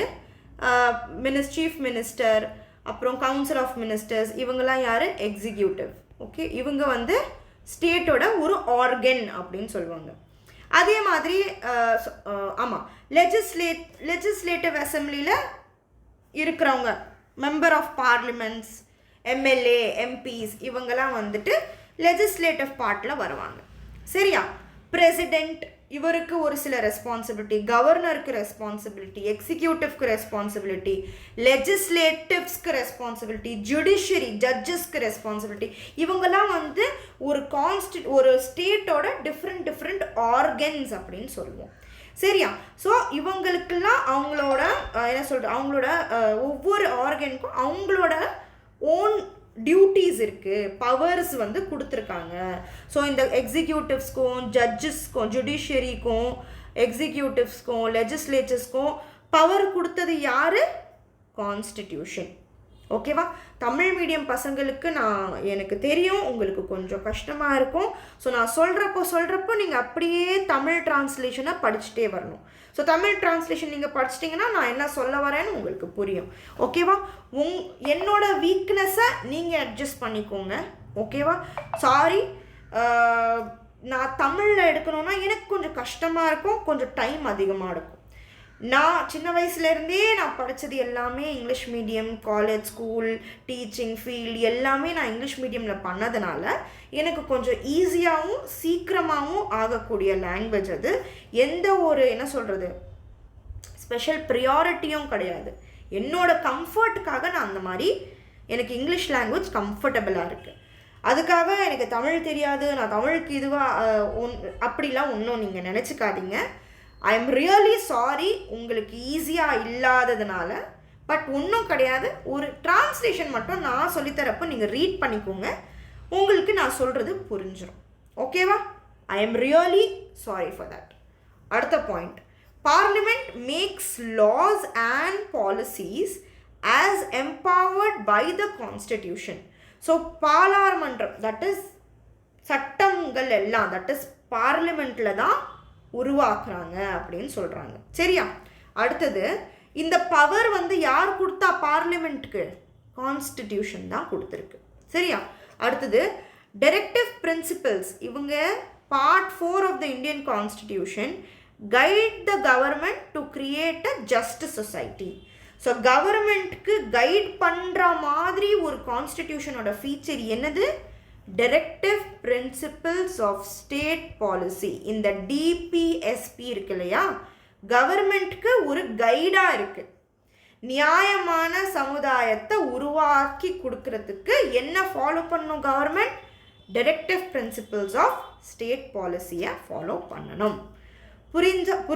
புரியுதா இல்லையான்னு கமெண்ட்டில் எனக்கு சொல்லணும். இன்னைக்கு எத்தனை பேர் கமெண்ட் பண்ணுறீங்க நான் பார்ப்பேன். அந்த கமெண்ட்டை பார்த்து தான் அடுத்த வீடியோவே உங்களுக்கு, இல்லைனா கிடையாது. ஓகேவா? சரி, அடுத்தது, the constituent assembly was formed to draft the constitution. சரி, ஓகே, சாரி, அடுத்த ஸ்லைட் போகணும். Okay, so the constitution gives citizens a political identity beyond culture or ethnic identities. That is, மக்களுக்கு, தட் இஸ் ஒரு இடத்துல நாட்டில் இருக்கிற மக்களுக்கு, சிட்டிசன்ஸ்க்கு வந்து நான் அவங்களோட மதம் கொடுக்குற ஐடென்டிட்டியும் அவங்களோட காஸ்ட் கொடுக்குற ஐடென்டிட்டியோட பியாண்டாக ஒரு பொலிட்டிக்கல் ஐடென்டிட்டி, நான் ஒரு இந்தியன் அப்படின்னு சொல்லி ஒரு பொலிட்டிக்கல் ஐடென்டிட்டி கொடுக்கறது யாரு? கான்ஸ்டிடியூஷன் அப்படின்னு சொல்கிறாங்க. சரியா? அடுத்தது, it guarantees fundamental rights and defines who are citizens. Constitution இன்னும் என்ன பண்ணுது? மக்களுக்கு என்ன கொடுக்குது? ஃபண்டமெண்டல் ரைட், அடிப்படை உரிமைகள் கொடுக்குது. அதுவும் இல்லாமல் இந்த நாட்டோட குடிமகன்கள் யாரு, ஹூ இஸ் த சிட்டிசன் அப்படின்னு யார் டிசைட் பண்ணோம்? கான்ஸ்டிடியூஷன், அரசியல் அமைப்பு தான் டிசைட் பண்ணுது. சரியா? டிஃபைன்ஸ், யார் வந்து இந்த இந்தியாவோட சிட்டிசன்ஸ் அப்படின்னு டிசைட் பண்ணுறது யாரு? கான்ஸ்டிடியூஷன். அடுத்தது, மோஸ்ட் கான்ஸ்டிடியூஷன்ஸ் ஆர் ரிட்டன். உலகத்தில் இருக்கிற கான்ஸ்டியூஷனில் நிறைய கான்ஸ்டியூஷன் என்னவா இருக்குது? எழுதப்பட்டதாக இருக்குது, ரிட்டனாக இருக்குது. பட் யூகே வந்து கஸ்டம்ஸை ஃபாலோ பண்ணுவாங்க. கஸ்டம்னா என்னது? வழக்கங்கள், எப்படி நம்ம முன்னோர்கள் எப்படி இருந்தாங்க அந்த மாதிரி. கன்வென்ஷன்ஸை ஃபாலோ பண்ணுறது. ஓகேவா? ஸோ யூகேல பார்த்தீங்கன்னா கஸ்டம்ஸ் ஃபாலோ பண்ணுவாங்க, வழக்கங்கள் முன்னாடி எப்படிலாம் ஃபாலோ பண்ணாங்களோ அதே ஃபாலோ பண்ணுறது. ஓகேவா? கன்வென்ஷன்ஸ் ஃபாலோ பண்ணாங்க. ஓகே, மரபுகள். அப்புறம் வந்து பிரசிடென்ட்ஸ்னால் நம்மளுக்கு முன்னாடி எப்படிலாம் வந்து நாட்டை ஆழ்ந்துட்டு வந்தாங்களோ அந்த மாதிரி. ஓகேவா? எக்ஸாம்பிள்ஸ், பாஸ்ட் எக்ஸாம்பிள்ஸ் அப்படின்னு சொல்லுவாங்க இல்லையா, அந்த மாதிரி எக்ஸாம்பிள்ஸை ஃபாலோ பண்ணிட்டு தான் யுனைடெட் கிங்டம்ஸ் யூகே இப்போ கூட என்ன ஃபாலோ பண்ணுறாங்க? அவங்க மொனார்க்கியை ஃபாலோ பண்ணுறாங்க. மொனார்க்கி அப்படின்னா என்னது? மன்னராட்சியை ஃபாலோ பண்ணுறாங்க. ஓகேவா? மன்னராட்சியை ஃபாலோ பண்ணுறாங்க. ஓகே, ஒரே ஒரு நிமிஷம், அடுத்த பேஜுக்கு போகணும். மொனார்க்கியை ஃபாலோ பண்ணுறாங்க யூகே. ஓகே, அடுத்த point, the constitution is rightly called fundamental law of land. So constitution என்ன சொல்லுவோம்? ஃபண்டமெண்டல் லா, ஒரு இடத்தோட, ஒரு நாட்டோட சட்டம் தான் கான்ஸ்டிடியூஷன். சரியா? ஓகே, அடுத்தது, இப்போ கான்ஸ்டியூஷன் வந்து டிஃப்ரெண்ட் டைப்ஸான கான்ஸ்டிடியூஷன்ஸ் வந்து இருந்திருக்கு உலகத்தில். அதை பற்றிலாம் நம்ம பார்க்க போகிறோம். ஸ்பெஷலி இந்தியாவோட கான்ஸ்டியூஷன் எப்படி உருவாக்குச்சு, என்னென்ன எப்படிலாம் ஸ்டார்ட் பண்ணாங்க, யாரெல்லாம் இருந்தாங்க, எத்தனை மெம்பர்ஸ் இருந்தாங்க, அதெல்லாம் நம்ம பார்க்க போகிறோம். ஓகே, ஸோ கான்ஸ்டியூஷன், எத்தனை விதமான கான்ஸ்டியூஷன் இருக்குதுன்னு பார்க்குறோம். ஸோ தியோக்ரட்டிக் ஸ்டேட்டாக இருக்காங்க, ரெஃபரண்டம், செக்யூலரிசம், இதெல்லாம் வந்து டிஃப்ரெண்ட் டைப்ஸ் ஆஃப் கான்ஸ்டிடியூஷன்ஸ். வேர்ல்டில் வந்து இந்த மாதிரிலாம் டிஃப்ரெண்ட் டைப்ஸ் ஆஃப் அரசியல் அமைப்புகள் இருக்குது. ஸோ இந்த தியோக்ரட்டிக் அப்படின்னா என்ன மேம் அப்படின்னு கேட்டிங்கன்னா, opposite to secular state. So நம்ம இந்தியா வந்து செக்யூலர் ஸ்டேட்டாக இருக்குது. நம்ம இந்தியாவுக்கு எந்த மதமும் கிடையாது, எந்த ரிலிஜனும் இந்தியா ஃபாலோ பண்ணுறது கிடையாது. இந்தியாவில் இருக்கிற மக்கள் எந்த மதத்தையும் ஃபாலோ பண்ணலாம், அவங்களுக்கு அந்த ஃப்ரீடம் இருக்குது. அந்த மாதிரியான ஒரு நாட்டை செக்யூலர் ஸ்டேட் அப்படின்னு சொல்லுவோம். ஓகே, தட் இஸ் மதசார்பற்ற நாடு அப்படின்னு சொல்லுவோம் இல்லையா, அந்த மாதிரியான நாடு தான் இந்தியா. தியோக்ரட்டிக் வந்து அதுக்கு ஆப்போசிட். அந்த நாட்டுக்கே ஒரு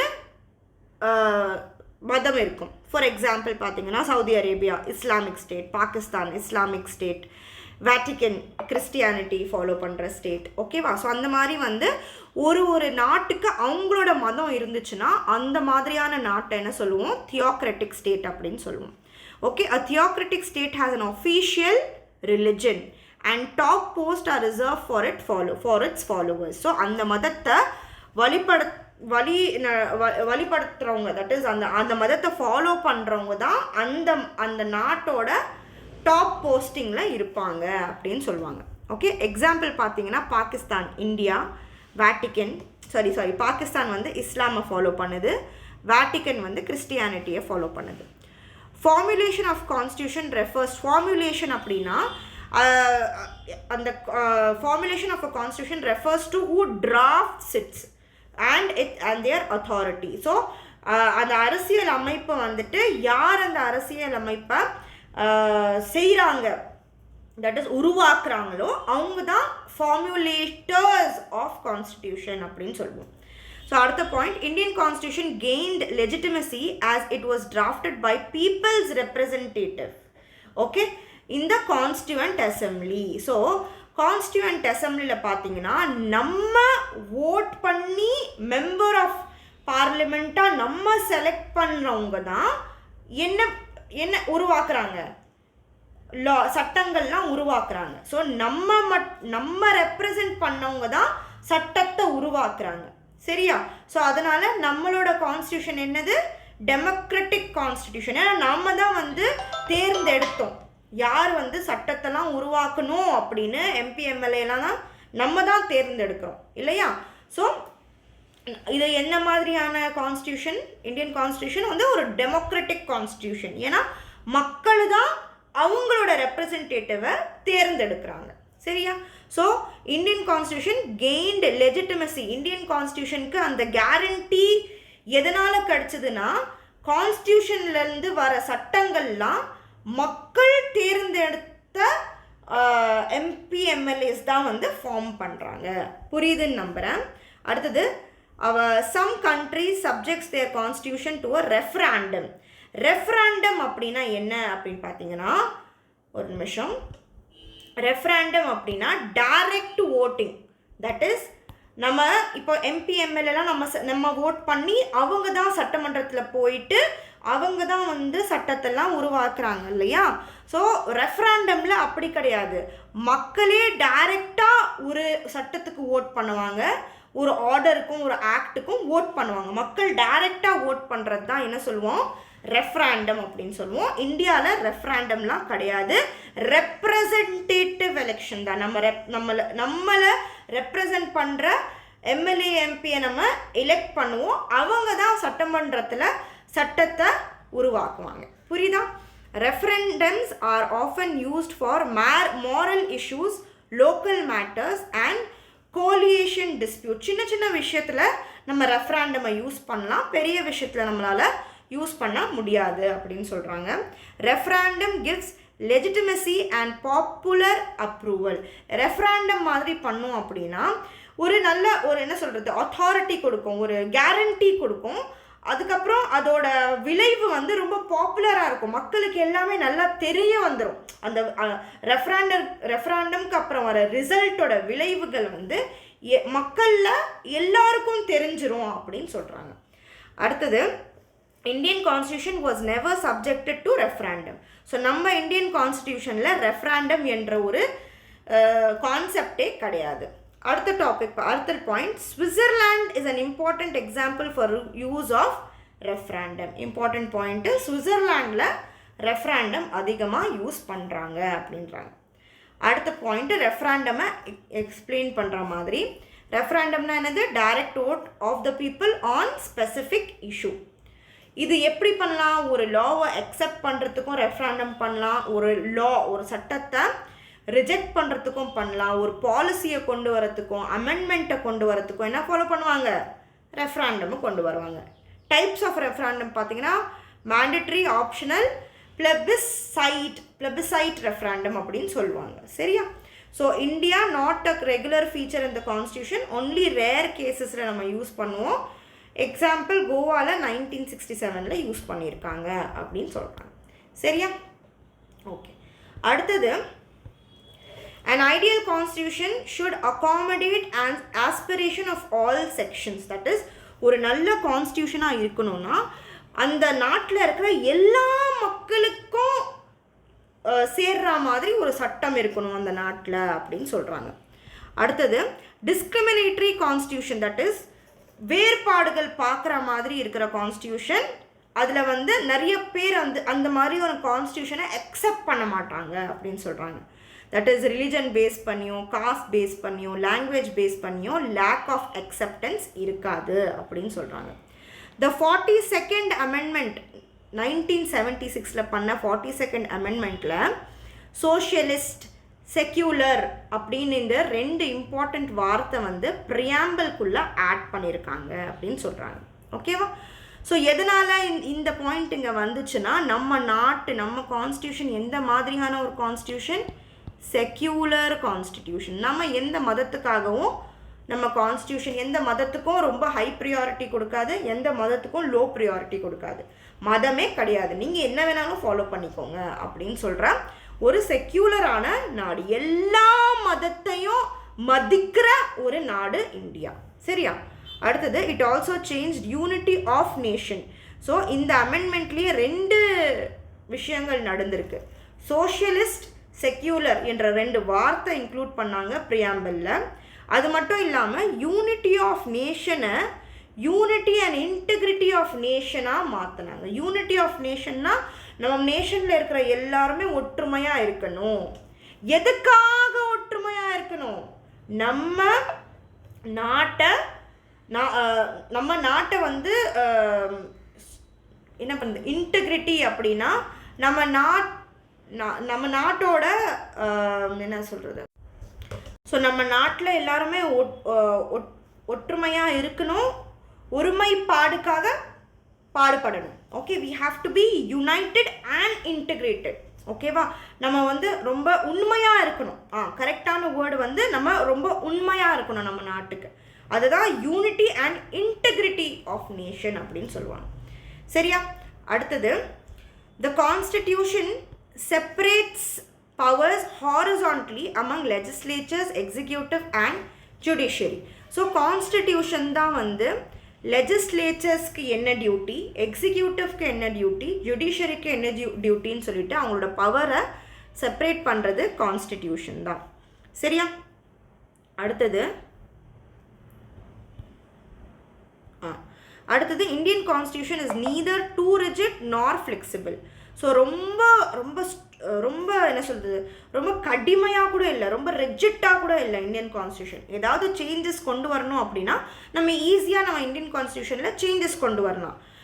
ஒரு சில விஷயத்தில் வந்து ரொம்ப ஸ்ட்ரிக்டாக இருக்குது, நீங்கள் சேஞ்ச் பண்ணுறதுக்கு ரொம்ப நிறைய வேலை பார்க்கணும். அந்த மாதிரி ரொம்ப ஈஸியாக கூட இருக்குது இந்தியன் கான்ஸ்டியூஷன், ரொம்ப ஃப்ளெக்சிபிளாக கூட இருக்குது. ஈஸியான நிறைய விஷயத்தில் நம்ம ஈஸியாக சேஞ்சஸ் கொண்டு வரலாம், அதே மாதிரி நிறைய விஷயத்தில் நம்ம ஈஸியாக சேஞ்சஸ் கொண்டு வர முடியாது அப்படின்னு சொல்கிறாங்க. அடுத்தது, த கான்ஸ்டியூஷன் அசம்பிளி ஃபர்ஸ்ட் மெட் ஆன் 9th December 1946. திருப்பி ரீஅசம்பிள் பண்ணாங்க 14th August 1947. ஸோ இது ஃபஸ்ட்டு மீட் பண்ண டேட் அது, அதுக்கப்புறம் செகண்ட் மீட் பண்ண டேட்டு. அதுக்கப்புறம் அசம்பிளி காம்போசிஷன் யார் ஃபஸ்ட்டு கான்ஸ்டியூண்ட் அசம்பிளியில் எத்தனை ஸ்டேட் இருந்துச்சு அப்படின்னு பார்த்தீங்கன்னா 292 ப்ரொவின்ஷியல் ஸ்டேட்ஸ் இருந்தாங்க, 93 பிரின்ஸ்லி ஸ்டேட்ஸ் இருந்தாங்க. சீட்ஸோட ரேஷியோ பார்த்தீங்கன்னா ஒரு சீட் ஒரு மில்லியன் பாப்புலேஷனுக்கு ஒரு சீட்டு அப்படின்னு கொடுத்துருக்காங்க. ஓகேவா? அடுத்தது members elected by proportional representative with single transferable vote. So இது ப்ரொபோர்ஷனல் ரெப்ரசன்டேஷன் அப்படின்னா என்ன அப்படின்னு பார்த்தீங்கன்னா, ஒரு இடத்துல எவ்வளோ மக்கள் இருக்காங்களோ அந்த மக்களோட கவுண்ட்டை வச்சு அந்த இடத்துக்கு சீட்ஸ் கொடுத்தாங்க. ஓகேவா? ஸோ அவங்கள எலெக்ட் பண்ணுற விதத்தை என்ன சொல்லுவாங்கன்னா சிங்கிள் டிரான்ஸ்ஃபரபிள் ஓட் அப்படின்னு சொல்லுவாங்க. ஓகேவா? ஸோ அந்த மாதிரி தான் வந்து மெம்பர்ஸ் ஆஃப் த கான்ஸ்டியூஷன் அசம்பிளியை செலக்ட் பண்ணாங்க. இதை பற்றி டீட்டெயில்ஸாக வந்து நம்ம சமச்சீர் ஃபவுண்டேஷன் முடிச்சதுக்கு அப்புறமா ரெஃபரன்ஸ் புக் படிப்போம் இல்லையா, லக்ஷ்மிகாந்தோட ரெஃபரன்ஸ் புக்கில் இருந்து கண்டென்ட் எடுத்து நான் எக்ஸ்பிளைன் பண்ணுவேன் இல்லையா. ஸோ அப்போது நான் வந்து சிங்கிள் டிரான்ஸ்ஃபரபிள் ஓட்னா என்ன அப்படின்னு டீட்டெயிலாக சொல்கிறேன், ப்ரொபோர்ஷனல் ரெப்ரசன்டேஷன்னா என்னன்னு சொல்கிறேன். சரியா? Princely state nominated their members. So princely states அப்போது வந்து ஒரு சில ஸ்டேட் வந்து பிரின்ஸ்லி ஸ்டேட்ஸாக இருந்தாங்க. அவங்க என்ன பண்ணாங்கன்னா அவங்களோட மக்களை அவங்க நாமினேட் பண்ணி சொன்னாங்க. ஓகேவா? அடுத்தது composition and sources of the constitution. Okay, so அடுத்தது composition and sources of Indian constitution. So Indian constitution எங்கேருந்து எடுத்திருக்காங்க, என்னென்ன இருக்குது அதுக்குள்ளன்னு பார்க்கலாம். ஸோ 284 மெம்பர்ஸ் வந்து இந்தியன் கான்ஸ்டியூஷன் அப்போது சைன் பண்ணாங்க. 26th November 1949. இந்த டேட்ஸ்லாம் கண்டிப்பாக ஞாபகம் வச்சுருக்கணும். அடுத்தது the constitution assembly first meeting was 9th December 1946 in constitutional hall, New Delhi. இதுவும் ரொம்ப important factual point. Okay, so 1946 New டெல்லியில் நடந்தது. சரியா? அடுத்த point, doctor Sachchidananda Sinha temporary சேர்மனாக இருந்தார் ஃபஸ்ட் மீட்டிங்கில். அது invited by Acharya JB Kripalani. ஸோ இந்த மீட்டிங்கில் வந்து இன்விடேஷன் ஆச்சாரியா ஜேபி கிருப்பலனிக்கு கொடுத்துருந்தாங்க. ஓகேவா? The final meeting, so last meeting எப்போ நடந்தது, 24th January 1950 presided by doctor Rajendra Prasad. So அப்போது அசம்பிளியோட பிரசிடெண்ட் வந்துட்டு டாக்டர் ராஜேந்திர பிரசாத் இருந்திருக்கார். அடுத்தது the constituent assembly debates are compiled in 12 volumes. So இந்த கான்ஸ்டியூண்ட் அசம்பிளி கிரியேட் பண்ணும்போது டிபேட்ஸ் நடந்திருக்கு இல்லையா, அந்த டிபேட்ஸ் எல்லாமே வந்து 12 வால்யூமில் வந்து கம்பைல் பண்ணியிருக்காங்க. 1946 50 வரைக்கும் நடந்த எல்லாமே கம்பைல் பண்ணி இருக்காங்க. ஓகேவா? அடுத்தது the government of India act of 1935 gave federal provisions. ஸோ கவர்மெண்ட் ஆஃப் இந்தியா ஆக்ட்லேருந்து என்னென்ன எடுத்திருக்காங்க கான்ஸ்டியூஷனில் பார்த்தீங்கன்னா, federal provisions, office of governor, judiciary, public service commission and emergency provisions எல்லாமே எங்கேருந்து எடுத்திருக்காங்க, கவர்மெண்ட் ஆஃப் இந்தியா ஆக்ட்லேருந்து எடுத்திருக்காங்க. இதெல்லாம் வந்து இந்தியன் கான்ஸ்டியூஷனில் இருக்கிற ஃபீச்சர்ஸ் எங்கேருந்து எடுத்திருக்காங்க, கவர்மெண்ட் ஆஃப் இந்தியா ஆக்ட்லேருந்து எடுத்திருக்காங்க. ஓகே, பிரிட்டன்லேருந்து என்ன எடுத்திருக்காங்கன்னா பார்லிமெண்ட்ரி டைப் ஆஃப் கவர்மெண்ட் வந்து பிரிட்டனில் இருக்குது, அது எடுத்திருக்காங்க. Single citizenship, rule of law, cabinet system, legislative procedure, prerogative writs. ஓகேவா? இதை பற்றிலாம் நம்ம டீட்டெயிலில் பார்ப்போம். ஸோ இந்த ஃபீச்சர்ஸ் எல்லாமே எங்கேருந்து எடுத்திருக்காங்க, பிரிட்டன் கான்ஸ்டியூஷன்லேருந்து எடுத்திருக்காங்க. அடுத்தது USA United States of America கான்ஸ்டியூஷன்லேருந்து fundamental rights, judicial review, independent judiciary, impeachment procedures. இம்பீச்மெண்ட்னா அந்த பொசிஷன்லேருந்து எடுக்கிறதுக்காக, ஃபார் எக்ஸாம்பிள் பிரசிடெண்ட்டை வந்து அவங்களோட தகுதியிலேருந்து எடுக்கணும் அப்படின்னா ப்ரொசீஜர் இருக்குது, அதான் இம்பீச்மெண்ட் அப்படின்னு சொல்லுவோம். இதை பற்றி எல்லாமே நம்ம டீட்டெயில்டாக பார்ப்போம். ஓகே, இது வந்து உங்களோட 12th and 10th புக்கில் இருக்கிற கண்டென்ட்டை நான் எக்ஸ்பிளைன் பண்ணுறேன். இதை பற்றி டீட்டெயில்டாக ரெஃபரன்ஸ் புக்கு நம்ம பார்க்கும் போது எல்லாமே திருப்பி நம்ம டீட்டெயில்டாக பார்ப்போம். நீங்கள் கோர்ஸை மட்டும் ஃபாலோ பண்ணுங்கள் போதும். ஓகேவா? ஆல்ரைட். ஸோ இது ரொம்ப இம்பார்ட்டண்ட்டான ஒரு பேஜ். எந்த கான்ஸ்டியூஷன்லேருந்து எது எடுத்திருக்காங்கன்னு நிறைய வாட்டி கேள்வி வந்திருக்கு. ஸோ தயவு செஞ்சு இதெல்லாம் நல்லபடியாக மெமரைஸ் பண்ணிக்கோங்க. அடுத்தது அயர்லாண்ட்லேருந்து directive principles of state policy என்ற ஃபீச்சர் வந்து அயர்லாந்து கான்ஸ்டியூஷன்லேருந்து எடுத்திருக்காங்க. கனடாலேருந்து ஃபெடரேஷன் என்ற concept, that is strong centre, மத்திய ஆட்சி ரொம்ப ஸ்ட்ராங்காக இருக்கும் அந்த மாதிரியான ஃபீச்சர், தட் இஸ் சென்ட்ரல் கவர்மெண்ட்க்கு தானே அதிகமான பவர் ஸ்டேட்டை விட. ஸோ அந்த மாதிரியான நம்ம கான்ஸ்டியூஷனில் இருக்க அந்த ஃபீச்சர் எந்த நாட்டிலேருந்து எடுத்திருக்காங்க? கனடாலேருந்து எடுத்திருக்காங்க.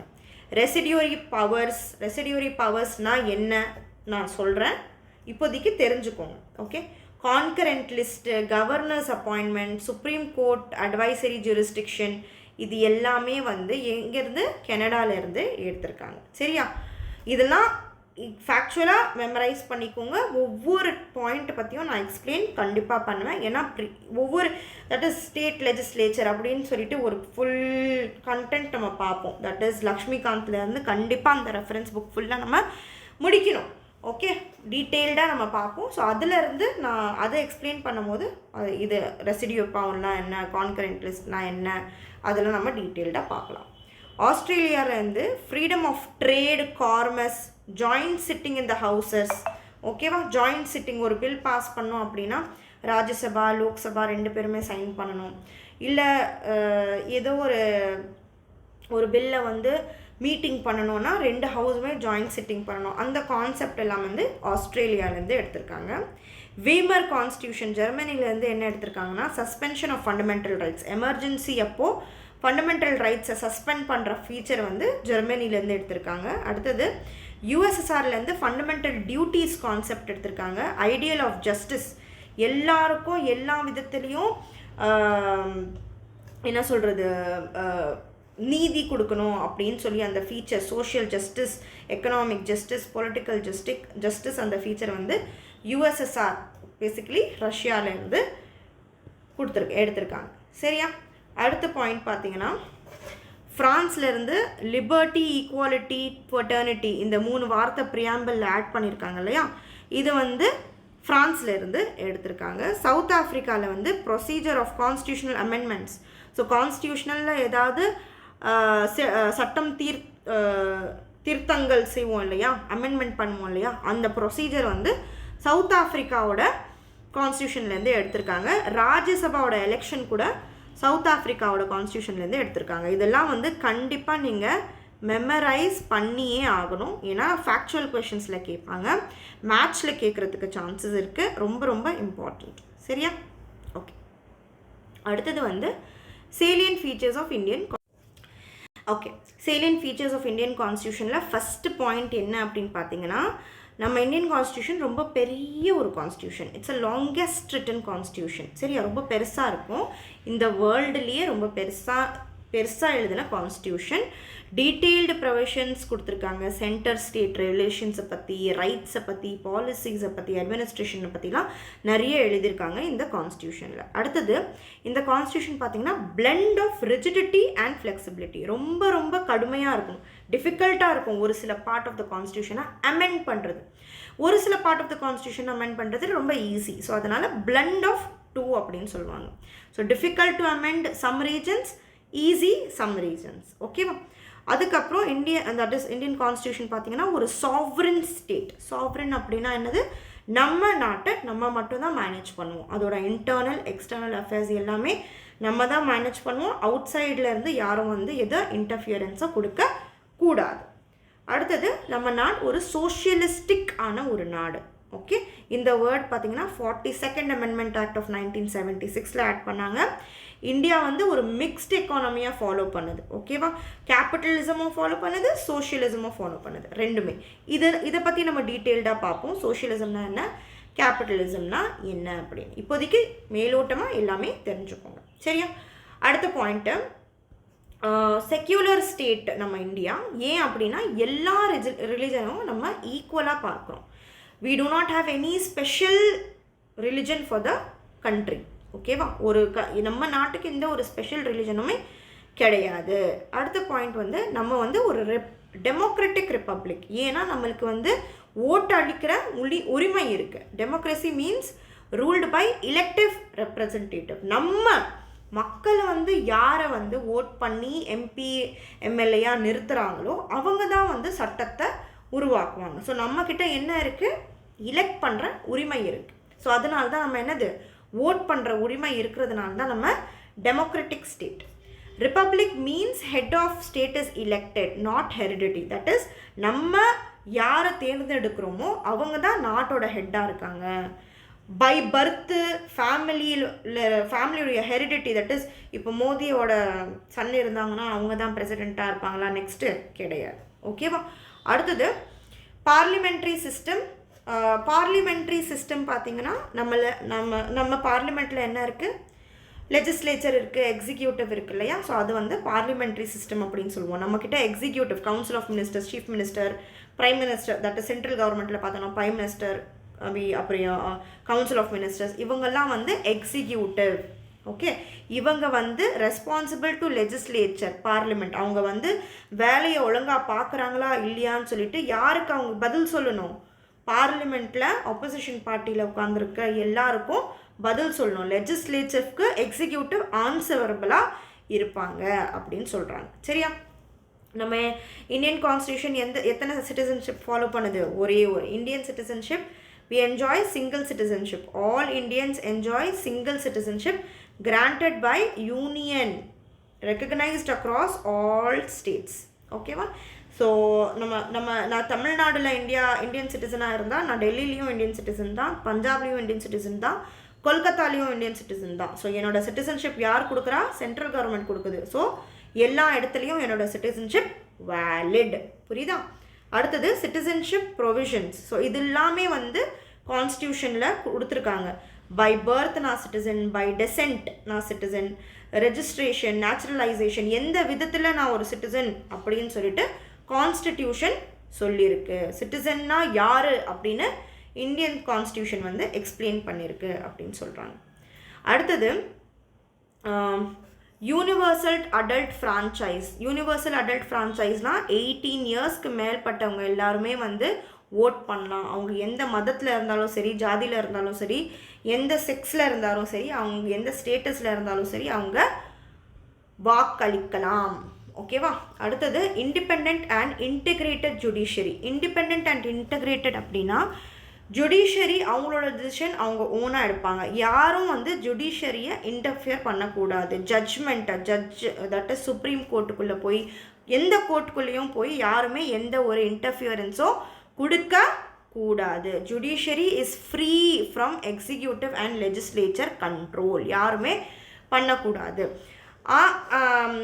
Integrated system with supreme court at the top, that is district level, state level, அப்புறம் பூரா supreme court, that is district level, state level, supreme court எல்லாமே இன்டெகிரேட்டடாக இருக்குது ஜுடிஷியரி அப்படின்னு சொல்கிறாங்க.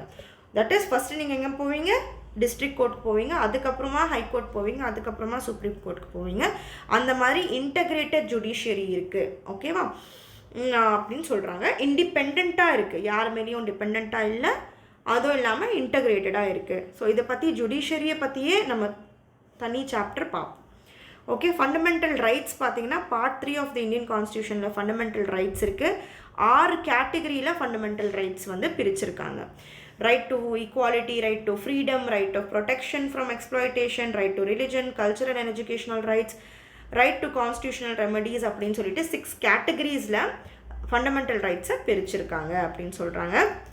அடுத்தது ரைட் டு ப்ராப்பர்ட்டி பார்த்தீங்கன்னா ஃபண்டமெண்டல் ரைட் கிடையாது, இது ஒரு லீகல் ரைட்டு.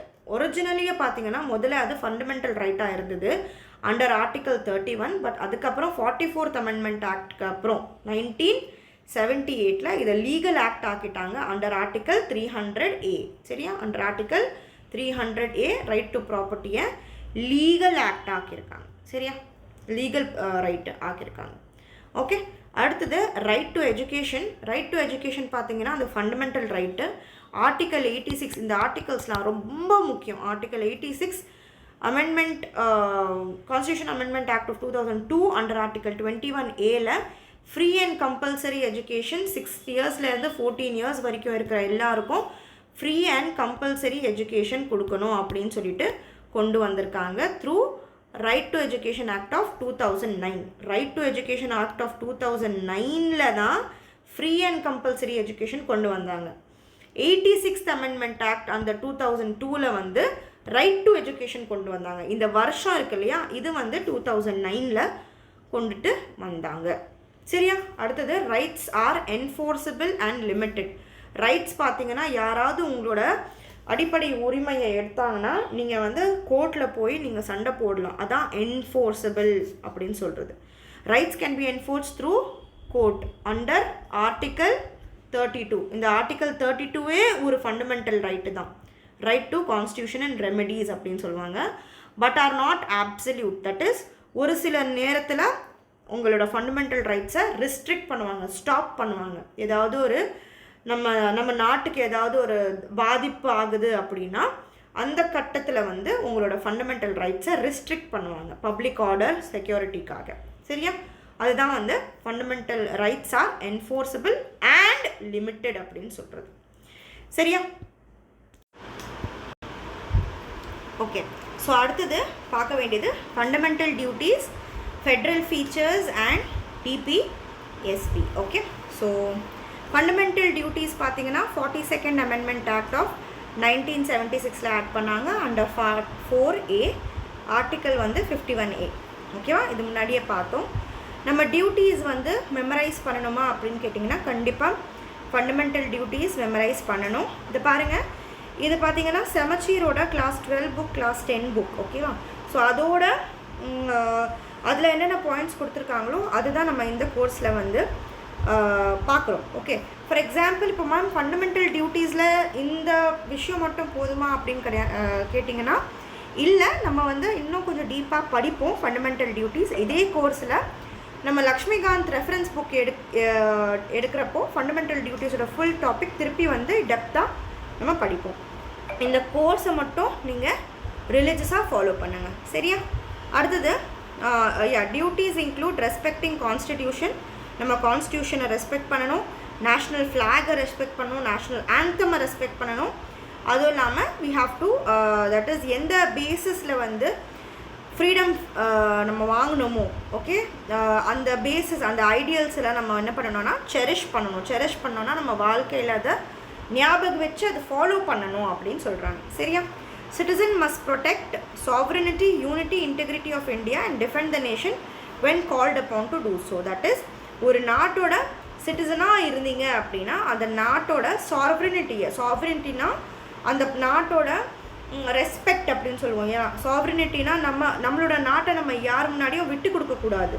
யூனிட்டியை பாதுகாக்கணும். இன்டெகிரிட்டி அப்படின்னா அதோட நம்ம இந்தியா மேலே நம்ம ஆனஸ்ட்டாக இருக்கணும் அப்படின்னு சொல்கிறாங்க. ஆனஸ்ட்டாக இருக்கணும். இந்த வார்த்தைகள்லாம் புரியுதுன்னு நம்புகிறேன். ஓகே. ஒருமை பாட்டை பாதுகாக்கணும். அதெல்லாம் வந்துட்டு ஒரு இந்தியன் சிட்டிசனுக்கு ஃபண்டமெண்டல் டியூட்டி அப்படின்னு சொல்கிறாங்க. Duties also include promoting harmony, renouncing practices derogatory to women, preserving culture, protecting environment. இது எல்லாமே வந்து ஒரு ஃபண்டமெண்டல் டியூட்டியாக இருக்குது. நம்ம வந்து விமென்க்கு அகேன்ஸ்டாக எந்த ஒரு தப்பும் பண்ணக்கூடாது. அவங்கள ரெஸ்பெக்ட் பண்ணணும். நம்மளுக்கு சுற்றி இருக்கிற என்வாயன்மெண்ட் எல்லாம் நம்ம ரெஸ்பெக்ட் பண்ணணும். ஹார்மனி, பீஸோடு இருக்கணும். யார் கூடயும் சண்டை போடக்கூடாது. நம்ம என்வாயன்மெண்ட்டை நம்ம ப்ரொடெக்ட் பண்ணணும். அது எல்லாமே நம்மளோட டியூட்டியாக இருக்குது அப்படின்னு சொல்கிறாங்க. சரியா? அடுத்தது அதர் டியூட்டிஸ் பார்த்திங்கன்னா நம்ம சயின்டிஃபிக் டெம்பர் மெயின்டைன் பண்ணணும். தட் இஸ் எந்த ஒரு விஷயத்துலேயும் ரீசன் வச்சு புரிஞ்சுக்கணும். லாஜிக்கலான வேலை பண்ணணும். ஓகேவா? ரீசனே இல்லாமல் அப்படியே மூட நம்பிக்கை மேலே வந்து நம்பிக்கை வைக்கக்கூடாது அப்படின்னு சொல்கிறாங்க. Safeguard public property, avoid violence, சண்டை போடக்கூடாது. எக்ஸலன்ஸ்க்காக ஸ்ட்ரைவ் பண்ணணும். நம்ம நல்லா வாழ்கிறதுக்காக, லைஃப்பில் அச்சீவ் பண்ணுறதுக்காக நம்ம ஹார்ட் ஒர்க் பண்ணணும் அப்படின்னு சொல்கிறாங்க. எஜுகேஷன் வந்து 6 to 18 இயர்ஸில் இருக்கிற எல்லா சில்ட்ரனுக்கும் எஜுகேஷன் கொடுக்கணும். நம்மளோட குழந்தைங்களையும் நம்ம எஜுகேட் பண்ணணும், படிக்க வைக்கணும், கல்வி வழங்கணும் அப்படின்னு சொல்கிறாங்க. ஓகே. அடுத்தது India is a quasi Federal polity. Quasi Federal அப்படின்னா முழுமையாக ஃபெட்ரல் கூட கிடையாது. தட் இஸ் ரொம்ப வெறும் சென்டருக்கு மட்டும் பவர் இல்லாமல் ஸ்டேட்டுக்கும் பவர்ஸ் இருக்குது. ஸோ அதனால் குவாசி ஃபெட்ரல் அப்படின்னு சொல்லுவோம். சென்டர், தட் இஸ் சென்ட்ரல் கவர்மெண்ட்க்கு மட்டும் எல்லா விஷயத்துலேயும் பவர் இல்லாமல் ஸ்டேட் கவர்மெண்ட்க்கும் பவர் கொடுக்கறதுனால இது ஒரு குவாசி ஃபெட்ரல் பாலிட்டி அப்படின்னு சொல்கிறோம். Federal in form, okay, that is பார்க்குறதுல ஃபெட்ரலாக இருக்குது, தட் இஸ் சென்டருக்கு அதிகமான பவர் இருக்குது. But unitary in times of emergency. ஏதாவது ஒரு எமர்ஜென்சி டைம் வந்துச்சு அப்படின்னா நம்ம வந்து எல்லாரும் யுனைட்டடாக ஒருமையாக இருப்போம் அப்படின்னு சொல்கிறாங்க. பாலிட்டி தட் இஸ் சென்ட்ரல் கவர்மெண்ட்க்கு பவர் இருக்குது, அதே டைமில் ஸ்டேட் கவர்மெண்ட்க்கும் பவர் இருக்குது. ஓகேவா? அதனால குவாசி ஃபெட்ரல் அப்படின்னு சொல்கிறோம். The constitution balances parliamentary supremacy with judicial review. That is பார்லிமெண்ட்க்கும் ஜுடிஷியரிக்கும் ஒரு பேலன்ஸ் இருக்குது அப்படின்னு சொல்கிறாங்க. Okay, with judicial review, that is the constitution balances. இப்போ ஏதாவது ஒரு சட்டம் உருவாக்கியிருக்காங்கன்னா அந்த சட்டம் நம்ம கான்ஸ்டியூஷனுக்கு அடிப்படையில் இருக்கா அப்படின்னு செக் பண்ணுறது யார்? ஜுடிஷியரி. ஓகேவா? ஜுடிஷியரி தான் பாஸ் பண்ணுற சட்டங்கள் எல்லாமே கரெக்டாக இருக்கான்னு செக் பண்ணுறது நீதிமன்றம் தான். ஓகேவா? ஸோ நீதிமன்றம் ஒரு பேலன்ஸ் மாதிரி ஒர்க் பண்ணுது அப்படின்னு சொல்கிறாங்க. Okay, the supreme court can review judgment under article 145. ரொம்ப இம்பார்ட்டண்ட். நீதிமன்றத்துக்கு பவர் கொடுத்த ஆர்டிக்கல் எது அப்படின்னா ஆர்டிக்கல் 145. ஸோ அண்டர் ஆர்டிக்கல் 145 தான் நீதிமன்றம் ஜுடிஷியல் ரெவ்யூ கொண்டு வரலாம். இந்த ஜுடிஷியல் ரெவ்யூ எது மேலே பண்ணும் அப்படின்னா சட்டங்கள், ரூல்ஸ், பார்லிமெண்ட் கொண்டு வர ரூல்ஸ் அண்ட் சட்டங்கள் மேலே நீதிமன்றம் ஜுடிஷியல் ரெவ்யூ பண்ணலாம் அண்டர் ஆர்டிக்கல் 145. இது ரொம்ப இம்பார்ட்டண்ட்டான ஒரு பாயிண்ட். சரியா? அடுத்தது directive principles of state policies. பாருங்கள், ஸ்கூல் புக்கில் என்ன கண்டென்ட் கொடுத்துருக்காங்களோ அதோட க்ரக்ஸ் அண்ட் எசன்ஸ் தான் இது. ஓகேவா? ஸோ ஸ்டார்டிங்கோட ஃபஸ்ட்டு 3 months நம்ம ஃபுல் சமச்சீர் கம்ப்ளீட் பண்ண போகிறோம். ஸோ சமச்சீரில் என்ன கண்டென்ட் இருக்கோ அந்த கண்டென்ட்டை நம்ம முழுசாக படிச்சுட்டு பேசிக் ஃபவுண்டேஷன் ஸ்ட்ராங் பண்ணிவிட்டு reference books after November, that is December, ஜனவரிலனா நம்ம ரெஃபரன்ஸ் புக் பார்ப்போம். அப்போவும் நம்ம என்ன பண்ணுவோம்? ப்ரீஆம்பிளை பற்றி படிப்போம், ஃபண்டமெண்டல் ரைட்ஸை பற்றி படிப்போம், ஃபண்டமெண்டல் டியூட்டிஸை பற்றி படிப்போம். இதெல்லாம் சாப்டர் வைஸ் ரெஃபரன்ஸ் புக்கில் இன்னும் கொஞ்சம் டீட்டெயில்டாக நம்ம படிப்போம். சரியா? ஸோ கோர்ஸை கண்டினியூஸாக பாருங்கள். தயவு செஞ்சு டெஸ்ட் சீரீஸை வாங்கி படிக்கிறதெல்லாம் நோட்ஸ் எடுத்து, தட் இஸ் இப்போ நான் சொல்லிக் கொடுக்குற நோட்ஸ் உங்களுக்கு பேடில் இருக்குது. ஓகே, ஸோ அதை வாங்கிட்டு டெஸ்ட் சீரீஸை வாங்கிட்டு தயவு செஞ்சு ரிவைஸ் பண்ணி டெஸ்ட்டை எழுதுங்க. உங்கள் ஜேர்னி ரொம்ப ஸ்ட்ரக்சர்டாக, ரொம்ப ஒரு யூஸ்ஃபுல்லான, சக்ஸஸ்ஃபுல்லான ஜேர்னியாக இருக்க போகுது. சரியா? அடுத்த point, directive principles of state policy part 4 of the Indian constitution வருது. இது நான் முன்னாடியே சொன்ன மாதிரி கைட் பண்ணும். ஓகேவா? கவர்மெண்ட்டை கைட் பண்ணணும். எதுக்காக? ஒரு சமுதாயம் நல்லபடியாக இருக்கணும்னா எந்த மாதிரியான சட்டங்கள் கொண்டு வரணும்னு சொல்லிட்டு இந்த directive principle of state policies தான் கைட் பண்ணி கொடுக்கும். Okay, so social and economic ஜஸ்டிஸாக இருக்கிற மாதிரி பாலிசிஸ் கொண்டு வரணும், கவர்மெண்ட் கொண்டு வரணும் அப்படின்னு சொல்கிறாங்க. DPSP provisions include equal pay. So டிபிஎஸ்பிஸில் ப்ரொவிஷன்ஸ் என்னென்ன அப்படின்னு கேட்டிங்கன்னா இந்த டிபிஎஸ்பி ப்ரொவிஷன்ஸும் நீங்கள் என்ன பண்ணணும்? மெமரைஸ் பண்ணணும். ரொம்ப இம்பார்ட்டண்ட்டான ப்ரொவிஷன்ஸ். நிறைய ஃபேக்சுவல் கொஷின்ஸ் கேட்பாங்க. இது மெமரைஸ் பண்ணியே ஆகணும் நீங்கள். ஓகே, நான் கொடுத்துருக்குற டாபிக், இப்போ நான் நோட்ஸ் கொடுக்குறேன் இல்லையா, இந்த நோட்ஸ்லேயே இந்த டிபிஎஸ்பி பார்ட்டை நீங்கள் மெமரைஸ் பண்ணணும். சரியா? DPSP provides equal pay for men, women, free primary education, right to work எல்லாருக்கும் கொடுக்கணும். வில்லேஜ் பஞ்சாயத்ஸை பற்றி நிறைய வெல்ஃபேர் ஸ்கீம்ஸ் கொண்டு வரணும். Livelihood, welfare of poor and needy பற்றி நிறைய வெல்ஃபேர் ஸ்கீம்ஸை கொண்டு வரணும் அப்படின்னு சொல்லிட்டு டிபிஎஸ்பி கொடுப்பாங்க. டிபிஎஸ்பியோட க்ரக்ஸ் தான் இது. ஓகேவா? ஸோ என்னென்ன கைட்லைன்ஸ் இருக்குது, காந்தியன் பிரின்சிபல்ஸ், அந்த மாதிரி நிறைய இருக்குது. ஸோ அது இன் டீட்டெயில்டாக நம்ம டிபிஎஸ்பின்னு டாபிக் போடும்போது அதில் இருக்கும். தயவு செஞ்சு அதெல்லாம் ஃபாலோ பண்ணுங்கள், மெமரைஸ் பண்ணுங்கள். சரியா? இப்போதைக்கு டிபிஎஸ்பினா என்ன? ஒரு நல்ல கவர்மெண்ட்டை ரன் பண்ணுறதுக்கு கவர்மெண்ட்க்கு கொடுக்குற கைட்லைன்ஸ் தான் இந்த டிபிஎஸ்பி. சரியா? Parliamentary systems. இந்தியாவில், யூகேயில், ஜப்பான்லலாம் பார்லிமெண்ட்ரி சிஸ்டம்ஸ் இருக்கும். பிரசிடென்ஷியல் சிஸ்டம்ஸ் பார்த்திங்கன்னா பிரசிடெண்ட்க்கு தான் அதிகமான பவர் இருக்கிற ஒரு சிஸ்டம். அது எங்கே இருக்குது? USA, பிரேசில் அண்ட் ரஷ்யாவில் பார்லிமெண்ட்ரி சிஸ்டம் ஆஃப் கவர்மெண்ட் இருக்குது அப்படின்னு சொல்கிறாங்க. சரியா? இப்போ பார்க்கலாம் பார்லிமெண்ட்ரி டெமோக்ரஸி இந்தியாவில் இருக்கு இல்லையா, அது என்ன அப்படின்னு பார்ப்போம். So parliamentary democracy in India article 79 பார்த்தீங்கன்னா the Indian Parliament consists of President, Rajya Sabha, council of states, Lok Sabha, council of house. So பார்லிமெண்ட்டில் என்னென்ன இருக்குது? பிரசிடெண்ட் இருப்பார், ராஜ்யசபா இருக்கும், கவுன்சில் ஆஃப் ஸ்டேட்ஸ் அப்படின்னு சொல்லுவோம், லோக்சபா இருக்கும், கவுன்சில் ஹவுஸ் ஆஃப் பீப்புள் அப்படின்னு சொல்லுவோம். ஸோ இது எல்லாமே சேர்த்தா தான் பார்லிமெண்ட். இதுதான் பார்லிமெண்ட் சொல்லிட்டு எந்த ஆர்டிக்கல் சொல்லுது அப்படின்னா ஆர்டிக்கல் 79 ஆஃப் தி இந்தியன் கான்ஸ்டிடியூஷன்னா பார்லிமெண்ட்டை பற்றி டிஸ்கிரைப் பண்ணுது. சரியா? அடுத்த point, India has bicameral legislature. Bicameral லெஜிஸ்லேச்சர்னா ரெண்டு என்ன சொல்கிறது சபா இருக்குது இந்தியாவில். ஓகே, லோக்சபா, ராஜ்யசபா. ஸோ அதனால தான் இந்தியாவை என்ன சொல்லுவோம்? பைகேமரல் லெஜிஸ்லேச்சர் அப்படின்னு சொல்லுவோம், ராஜ்யசபா, லோக்சபா. சரியா? அடுத்தது rules of procedure guide Rajya Sabha's functioning, including half-hour discussion, short duration debates and public interest motion. So இப்போது என்னென்ன ராஜ்யசபாவில் நடக்கும், என்னென்ன லோக்சபாவில் நடக்கும், அது எல்லாத்த பற்றி நம்ம டீட்டெயில்டாக பார்ப்போம். Rules of procedure guide. So rule of procedure சொல்லிட்டு இருக்குது. அது ராஜ்யசபாவில் எப்படிலாம் ஒரு பர்டிகுலர் பில் பாஸ் பண்ணால் என்னென்ன ப்ரொசீஜர் பண்ணணும் அப்படின்னு சொல்லிட்டு இந்த ரூல்ஸ் ஆஃப் ப்ரொசீஜர் தான் சொல்லும் அப்படின்றாங்க. இதுக்குள்ளே என்னென்ன இருக்கும்? half-hour டிஸ்கஷன்ஸ் இருக்கும், ஷார்ட் டியூரேஷன் டெபேட்ஸ்லாம் நடக்கும், பப்ளிக் இன்ட்ரெஸ்ட்காக மோஷன், தட் இஸ் இந்த கொண்டு வந்திருக்க சட்டம் சரியா தவறா அந்த மாதிரி இந்த பேசிஸில் நிறைய டெபேட்ஸ்லாம் நடக்கும்.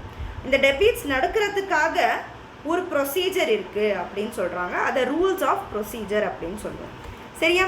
So article 1 subclause 1 of Indian constitution என்ன சொல்லுது அப்படின்னு பார்த்தீங்கன்னா இந்தியா, தட் இஸ் பாரத், இந்தியாவோட பேர் என்னது?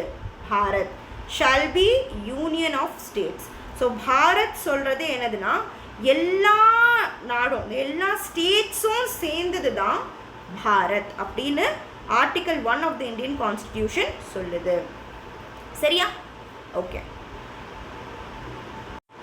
ஓகே அடுத்தது பாருங்க, தமிழ்நாடு ஃபர்ஸ்ட் அசம்பிளி எப்போ நடந்தது? 1952 1957 அப்போ தமிழ்நாடோட ஃபர்ஸ்ட் அசம்பிளி நடந்தது. ராஜாஜி's elementary education scheme was debated and later dropped under Kamaraj and C. Subramaniam. Okay, so first அசம்பிளியில் ஃபஸ்ட்டு தமிழ்நாடோட ஃபஸ்ட் அசம்பிளி 1952 அப்போது நடந்தது. ஸோ அந்த அசம்பிளி அப்போது மேஜர் டிபேட்டாக என்ன இருந்துச்சு அப்படின்னு பார்த்தீங்கன்னா ராஜாஜியோட எலிமெண்ட்ரி எஜுகேஷனை பற்றி தான் டிபேட் பண்ணாங்க. அதுக்கப்புறமா அது லேட்டர் ஆன் காமராஜ் பீரியடில் அதை ட்ராப் பண்ணிட்டாங்க. அந்த ஸ்கீமை அந்த எலிமெண்ட்ரி எஜுகேஷனை பற்றி பேசின அந்த டிபேட் ட்ராப் ஆகிடுச்சு அப்படின்னு சொல்கிறாங்க. சரியா? ஸோ ராஜாஜியோட டென்யூர் எப்படி இருந்தது அப்படின்னு பார்த்தீங்கன்னா ஆஸ் அ ப்ரீமியர் ஸ்டார்ட் ஆன time 1937. He is remembered for tenant protection and land reforms law. So இவரோட டைம், ராஜாஜியோட டைமில் ரொம்ப இம்பார்ட்டண்ட்டாக அவர் பண்ண விஷயம் என்ன அப்படின்னு பார்த்தீங்கன்னா tenant protection and land reforms லாஸ்லாம் அவர் கொண்டு வந்த ரொம்ப இம்பார்ட்டண்ட்டான ஒரு சில சட்டங்கள் அப்படின்னு சொல்கிறாங்க. ஓகே, ஸோ ராஜாஜி இருந்த டைம் என்னது? 1937 அவரோட டென்யூர் இருந்தது. இவரோட டென்யூரில் தான் elementary education, that is basic level எஜுகேஷனை பற்றி நிறைய டிபேட் பண்ணாங்க அப்படின்னு சொல்கிறாங்க. அடுத்தது in 1967 DMK under CN Annadurai came to power. So அதுக்கப்புறமா 1967 யார் பவருக்கு வந்தாங்க? அண்ணாதுரை, அந்த டிஎம்கே பவருக்கு வந்தாங்க. அப்போது இவங்க டைமில், தட் இஸ் டிஎம்கே பீரியடில் 1967 DMK period, that is Annadurai இருக்கிற பீரியடில் எந்த ஒரு சட்டம் ரொம்ப பிரபலமாக இருந்துச்சு அப்படின்னா ஹிந்து மேரேஜ் ஆக்டு அமெண்ட் பண்ணாங்க, சேஞ்ச் பண்ணாங்க. எதுக்காகனா to recognise self respect marriages. So self respect marriage என்ற கான்செப்ட் கொண்டு வந்தது யார் அப்படின்னா டிஎம்கே பீரியடில் அண்ணாதுரை கீழே தான் செல்ஃப் ரெஸ்பெக்ட் மேரேஜஸ் ஆக்ட் கொண்டு வந்தாங்க. இது எதுக்கு கீழே எந்த ஆக்டை சேஞ்ச் பண்ணாங்க? ஹிந்து மேரேஜ் ஆக்டை சேஞ்ச் பண்ணி இது செல்ஃப் ரெஸ்பெக்ட் மேரேஜஸ் என்ற ஒரு ஃபீச்சரை கொண்டு வந்தாங்க அப்படின்னு சொல்கிறாங்க. சரியா? ஸோ ரொம்ப இம்பார்ட்டண்ட். இதெல்லாம் வந்துட்டு உங்களுக்கு ஃபேக்சுவல் கொஷின்ஸாக கேட்கலாம். யாரோட கவர்மெண்ட் டென்யூரில் இந்த ஃபீச்சர் வந்தது, எந்த ஆக்டை அமெண்ட் பண்ணி இந்த ஃபீச்சர் வந்தது அப்படின்னு கேட்கலாம். அடுத்தது Karunanidhi's government, that is 5 times CM. இவர் தான் வந்து கருணாநிதி தான் 5 times சிஎம் ஆனார். பாஸ்ட் கீ பில்ஸ், ரொம்ப இம்பார்ட்டண்ட்டான ஒரு சில மசோதாக்களை அவர் வந்து பாஸ் பண்ணார். என்ன அப்படின்னு பார்த்தீங்கன்னா, introduction for reservation of Muslim in BC. So முஸ்லிம்ஸ்க்காக ஒரு ரிசர்வேஷனை கொண்டு வந்தவர் இவர் தான். பிசி கோட்டாக்குள்ளே முஸ்லிம்ஸ்க்குன்னு சொல்லிட்டு ரிசர்வேஷன் கொண்டு வந்தவர் Karunanidhi. And Arunthathiyars in SC quota, அருந்ததியாருங்களுக்கும் எஸ்சி கோட்டாக்குள்ளே ரிசர்வேஷன் கொண்டு வந்தது டாக்டர் கலைஞர் கருணாநிதி அவர்கள் தான். ஓகேவா? ஸோ இந்த பாயிண்ட்ஸ்லாம் ரொம்ப இம்பார்ட்டண்ட்டாக நோட் டவுன் பண்ணிக்கோங்க. உங்கள் சமச்சீர் கல்வியிலேருந்து எடுத்துருக்க ரொம்ப இம்பார்ட்டண்ட்டான பாயிண்ட்ஸ் இது. சரியா? அடுத்தது doctor MG Ramachandran, that is AIADMK rule எப்போ வந்தது? 1977 அப்போ வரப்போ, 1977 to 87 வரவ ஏடிஎம்கேயோட ரூல் இருந்தப்போ ஒரு நிறைய இம்பார்ட்டண்ட் விஷயம்ஸ் நடந்திருக்கு. ஸோ அதுதான் நம்ம 1 by 1 பார்த்துட்ருக்கோம். இவர் என்ன பண்ணார்? Abolished hereditary village officers. கரணம் என்ற வில்லேஜ் ஆஃபீஸர்ஸோட போஸ்ட் வந்து இவர் நீக்கிட்டார், அப்போது அபாலிஷ் பண்ணிட்டாரு. And improved administration, that is கிராமத்தோட அட்மினிஸ்ட்ரேஷனாக இம்ப்ரூவ் பண்ணவர் எம்ஜிஆர் அவர்கள். Okay, so MGR also expanded the mid day meal scheme. So mid day meal ஸ்கீமை எக்ஸ்பேண்ட் பண்ணது எப்படி? அவர் வந்து சேஞ்ச் பண்ணார் அந்த ஸ்கீமை. நியூட்ரிஷன் மீல் ஸ்கீம் அப்படின்னு சொல்லி கொண்டு வந்தார். இது லட்சக்கணக்கான குழந்தைங்களுக்கு ரொம்ப உதவியாக இருந்துச்சு. ஸோ மிட் டே மீல் ஸ்கீமை நியூட்ரிஷன் மீல் ஸ்கீமாக கொண்டு வந்தவர் யார்? இவர் தான். ஓகே, எம்ஜிஆர் தான் கொண்டு வந்தார். சரியா? அடுத்தது இது வந்து ஒரு சில பாயிண்ட் உங்கள் புக்கில் இருந்து எடுத்த இம்பார்ட்டண்ட் கொஷின்ஸ். சரியா? அடுத்தது Indian parliament and Tamil Nadu legislative assembly, ஒரு சில கம்பேரிசன்ஸில் நம்ம வந்து அதை எடுத்துக்கிறோம். சரியா? இப்போ பாருங்கள், தமிழ்நாடு லெஜிஸ்லேட்டிவ் அசம்பிளியில்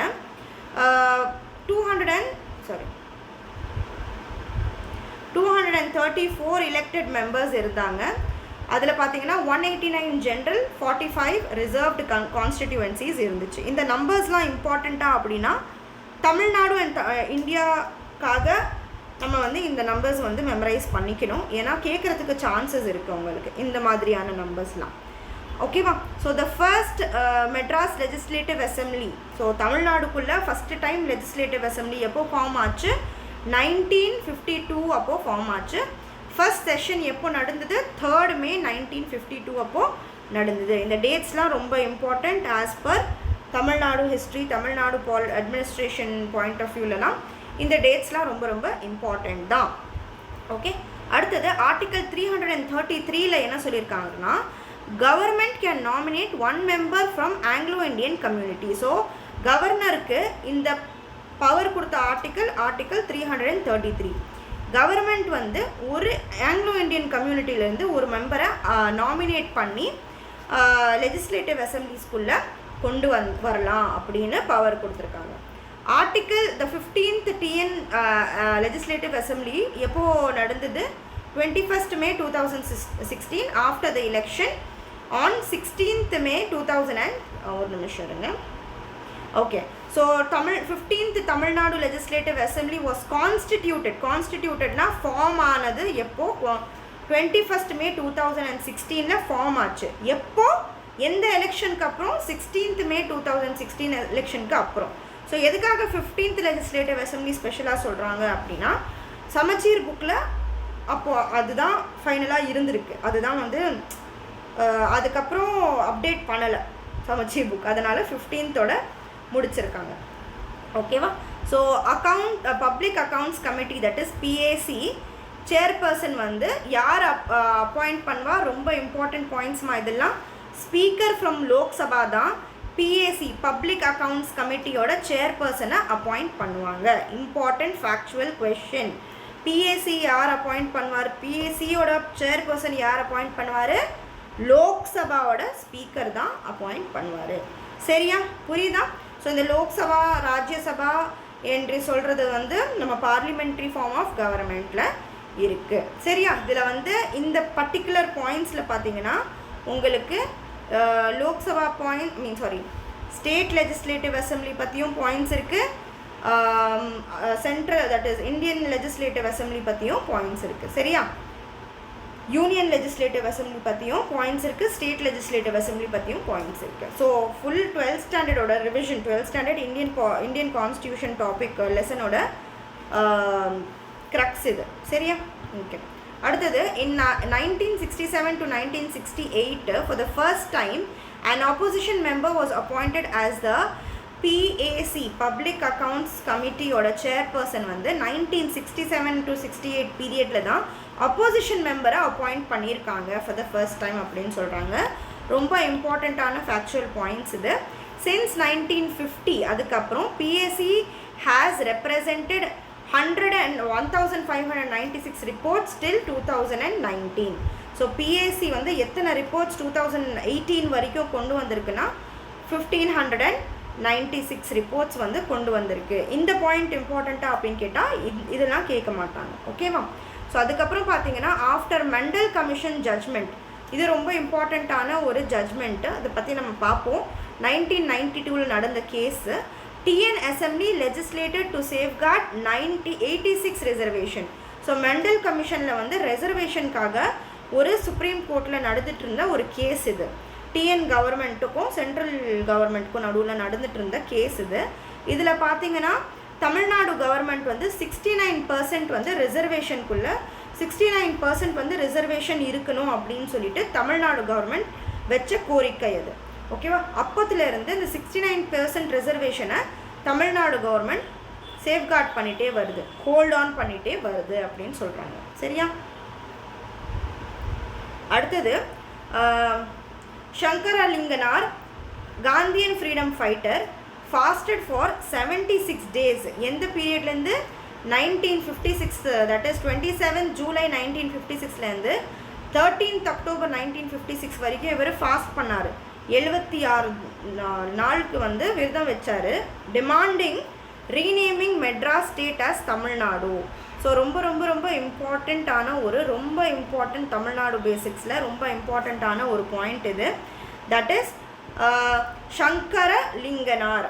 அவர் வந்து Gandhian type of freedom fighter. இவர் தான் வந்து தமிழ்நாடு அப்படின்னு மெட்ராஸ் என்ற பேர் ரீநேம் பண்ணார். ரீநேம் பண்ணுறதுக்காக போராடினார்.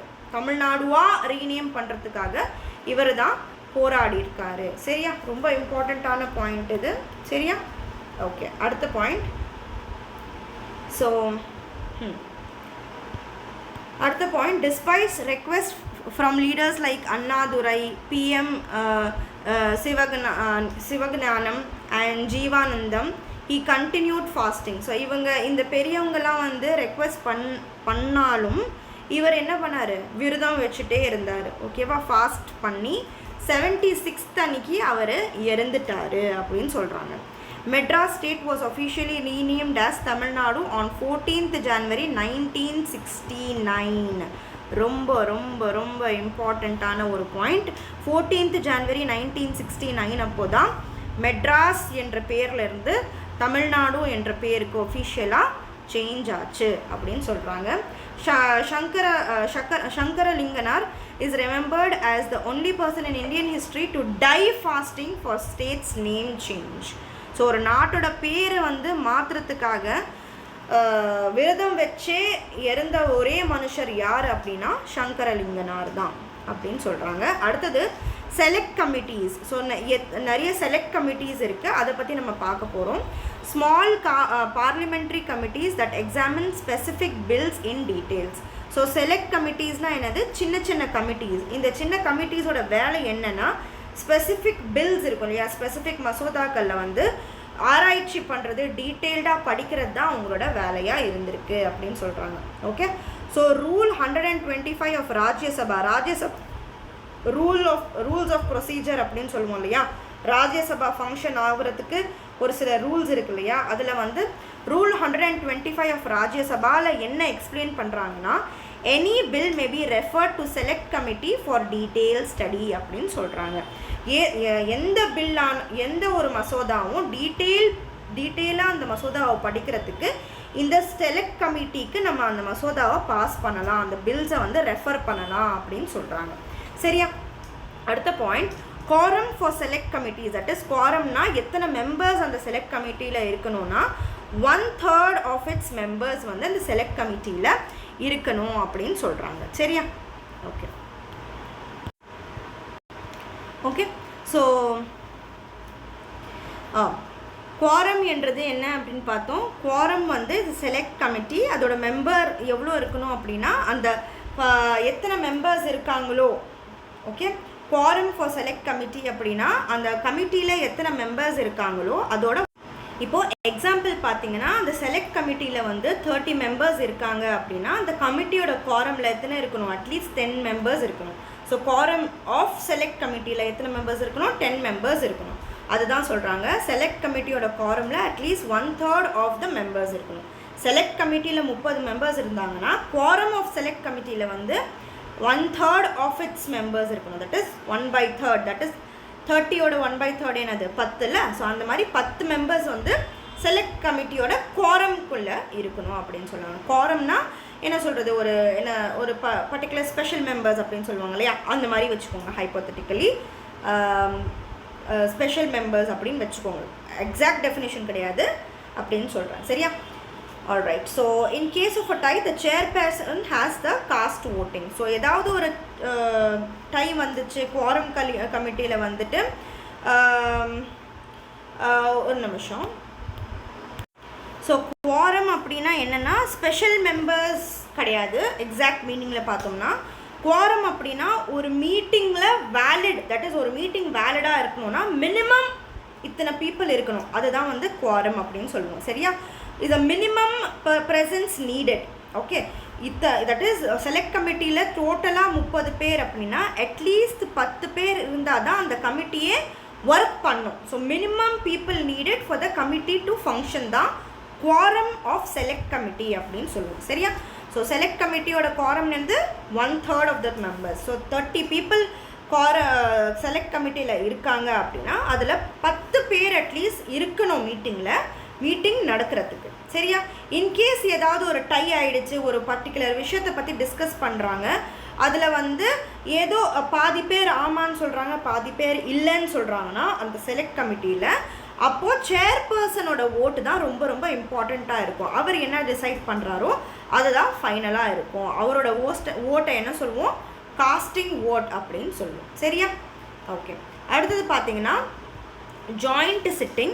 When one house rejects a bill passed by another, president may call a joint sitting of both the houses. ஓகேவா? ஸோ ஒரு ஹவுஸ் வந்துட்டு பில்லை ரிஜெக்ட் பண்ணிட்டாங்க அப்படின்னா, தட் இஸ் லோக்சபா பாஸ் பண்ணிடுச்சு பில்லை, ராஜ்யசபா பாஸ் பண்ணலை அப்படின்னா, ரிஜெக்ட் பண்ணியிருக்காங்க அப்படின்னா ஜாயிண்ட் சிட்டிங் நடக்கும். ஓகேவா? இந்த ஜாயிண்ட் சிட்டிங்கை யார் கூப்பிடுறது? பிரசிடெண்ட் தான் இந்த ஜாயிண்ட் சிட்டிங்க்கு கூப்பிடுவார். ரொம்ப ரொம்ப இம்பார்ட்டண்ட்டான ஒரு பாயிண்ட். ஜாயிண்ட் சிட்டிங்கில் பார்த்தீங்கன்னா the bill must be pass by majority of total members present and voting. So ஒரு ஜாயிண்ட் சிட்டிங்கில் ஒரு பில் பாஸ் ஆகணும், ஜாயிண்ட் சிட்டிங்கில் ஒரு மசோதா பாஸ் ஆகணும்னா அந்த ஜாயிண்ட் சிட்டிங்கில் இருக்கிற டோட்டல் நம்பர்ஸில் வந்து மெஜாரிட்டி பீப்புள் ஓட் பண்ணியிருக்கணும். அப்போதான் அந்த பில் வந்து பாஸ் ஆகும். ஸோ டைப்ஸ் ஆஃப் மெஜாரிட்டி நம்ம படிக்கும் போது உங்களுக்கு ரொம்ப ரொம்ப டீட்டெயில்டாக நீங்கள் படிப்பீங்க. இது என்னது? Types of present and voting, number of members present, number of members present and voting அப்படின்னா என்னன்னா உங்களுக்கு டைப்ஸ் ஆஃப் மெஜாரிட்டி படிக்கும் போது டீட்டெயில்டாக தெரியும். இப்போதைக்கு உங்கள் சமச்சீரில் கொடுத்துருக்க அளவுக்கு இன்ஃபர்மேஷன் நீங்கள் வந்து ப்ராசஸ் பண்ணிக்கோங்க. ஒரு ஜாயிண்ட் சிட்டிங்கில் பில் பாஸ் ஆகணும் அப்படின்னா டோட்டல் மெம்பர்ஸில் மெஜாரிட்டி பீப்புள் வந்துட்டு பில்லுக்காக ஓட் பண்ணியிருக்கணும். அப்போது தான் அந்த பில் வந்து பாஸ் ஆகும் அப்படின்னு சொல்கிறாங்க. அடுத்தது, no joint sitting is allowed for money bills are constitutional amendment bills. ரொம்ப இம்பார்ட்டண்ட்டான ஒரு பாயிண்ட்டு. ஜாயிண்ட் சிட்டிங் எப்போவுமே மணி பில்ஸ்க்கும் கான்ஸ்டியூஷனல் அமெண்ட்மெண்ட் பில்ஸ்க்கும் நடக்காது. ஓகேவா? எக்ஸாம்பிள்ஸ் ஆஃப் ஜாயிண்ட் பில் பார்த்தீங்கன்னா எப்பப்போ நடந்திருக்கு? டவுரி ப்ரொஹிபிஷன் பில் 1961 அப்போ நடந்திருக்கு. ப்ரிவென்ஷன் ஆஃப் டெரரிசம் பில் 2002 அப்போ நடந்திருக்கு. இதெல்லாம் இந்த பில்லாம் பாஸ் பண்ணுறப்போ ஜாயிண்ட் சிட்டிங் நடந்திருக்கு. அடுத்த பாயிண்ட், பண்டிட் நெஹ்ரு பார்த்தீங்கன்னா each house has full authority to regulates its procedure within constitutional limits அப்படின்னு சொல்லியிருக்காரு doctor Jawaharlal Nehru. That is ராஜ்யசபாவும் சரி லோக்சபாவும் சரி அவங்களுக்குள்ள அவங்க வந்து ஒரு பர்டிகுலர் மசோதாவை எப்படி பாஸ் பண்ணணும் அப்படின்னு சொல்லிட்டு அவங்களோட ப்ரொசீஜரை அவங்களே மேனேஜ் பண்ணிக்கலாம். எந்த லிமிட்ஸ்குள்ளே மேனேஜ் பண்ணிக்கணும், சட்டத்தோட லிமிட்ஸ்குள்ளே மேனேஜ் பண்ணிக்கணும் அப்படின்னு சொல்லியிருக்காரு. ஓகேவா, புரியுதுன்னு நம்புகிறேன். நான் வந்து உங்களுக்கு இந்த நோட்ஸ் எல்லாம் எக்ஸ்பிளைன் பண்ணுறேன். இதெல்லாம் நீங்கள் ரிவைஸ் பண்ணலை அப்படின்னா அப்படியே மைண்ட்லேருந்து போயிடும். இது அட்லீஸ்ட் 4 times இந்த நோட்ஸ் நீங்கள் தரோவாக ரிவைஸ் பண்ணி டெஸ்ட்டு எழுதணும். சரியா, ஈஸியாக நீங்கள் ரிவைஸ் பண்ணலாம். உங்களுக்கு 50 பேஜோட நோட்ஸை நான் வந்து 50 இல்லை 12th standard constitution chapter 10th standard constitution chapter ரெண்டுமே க்ரக்ஸ் பண்ணி மொத்தமாகவே 30 PPTஸ்குள்ளே கொண்டு வந்திருக்கேன். ரொம்ப பொக்கிஷமாக நீங்கள் யூஸ் பண்ணுற மாதிரி இருக்கிற நோட்ஸ் இது. லாஸ்ட் மினிட் ரிவிஷனுக்கு பயங்கர ஹெல்ப்ஃபுல்லாக இருக்கும். ஸோ தயவு செஞ்சு இந்த கோர்ஸ் மட்டும் ஃபாலோ பண்ணிட்டா போதும்னு இருக்காதீங்க.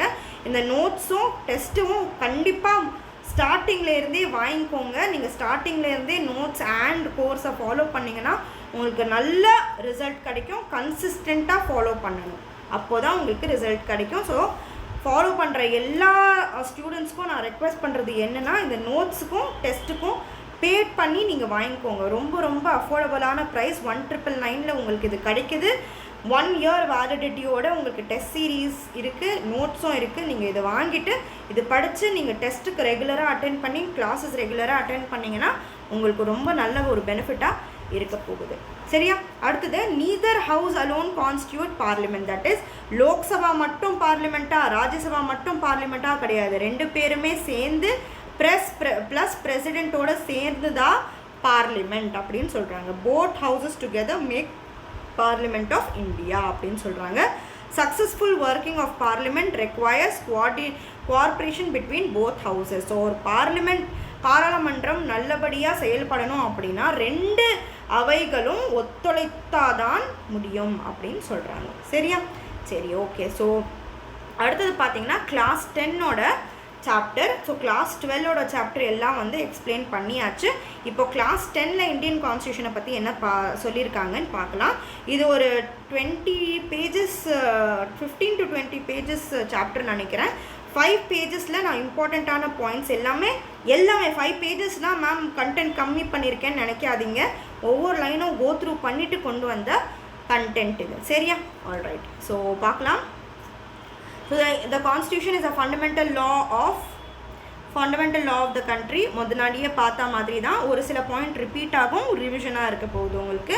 ஸோ கான்ஸ்டியூஷன் என்ற ஒரு வார்த்தை வந்து united nations of America, that is யூஎஸ்ஏலேருந்து எடுத்திருக்காங்க.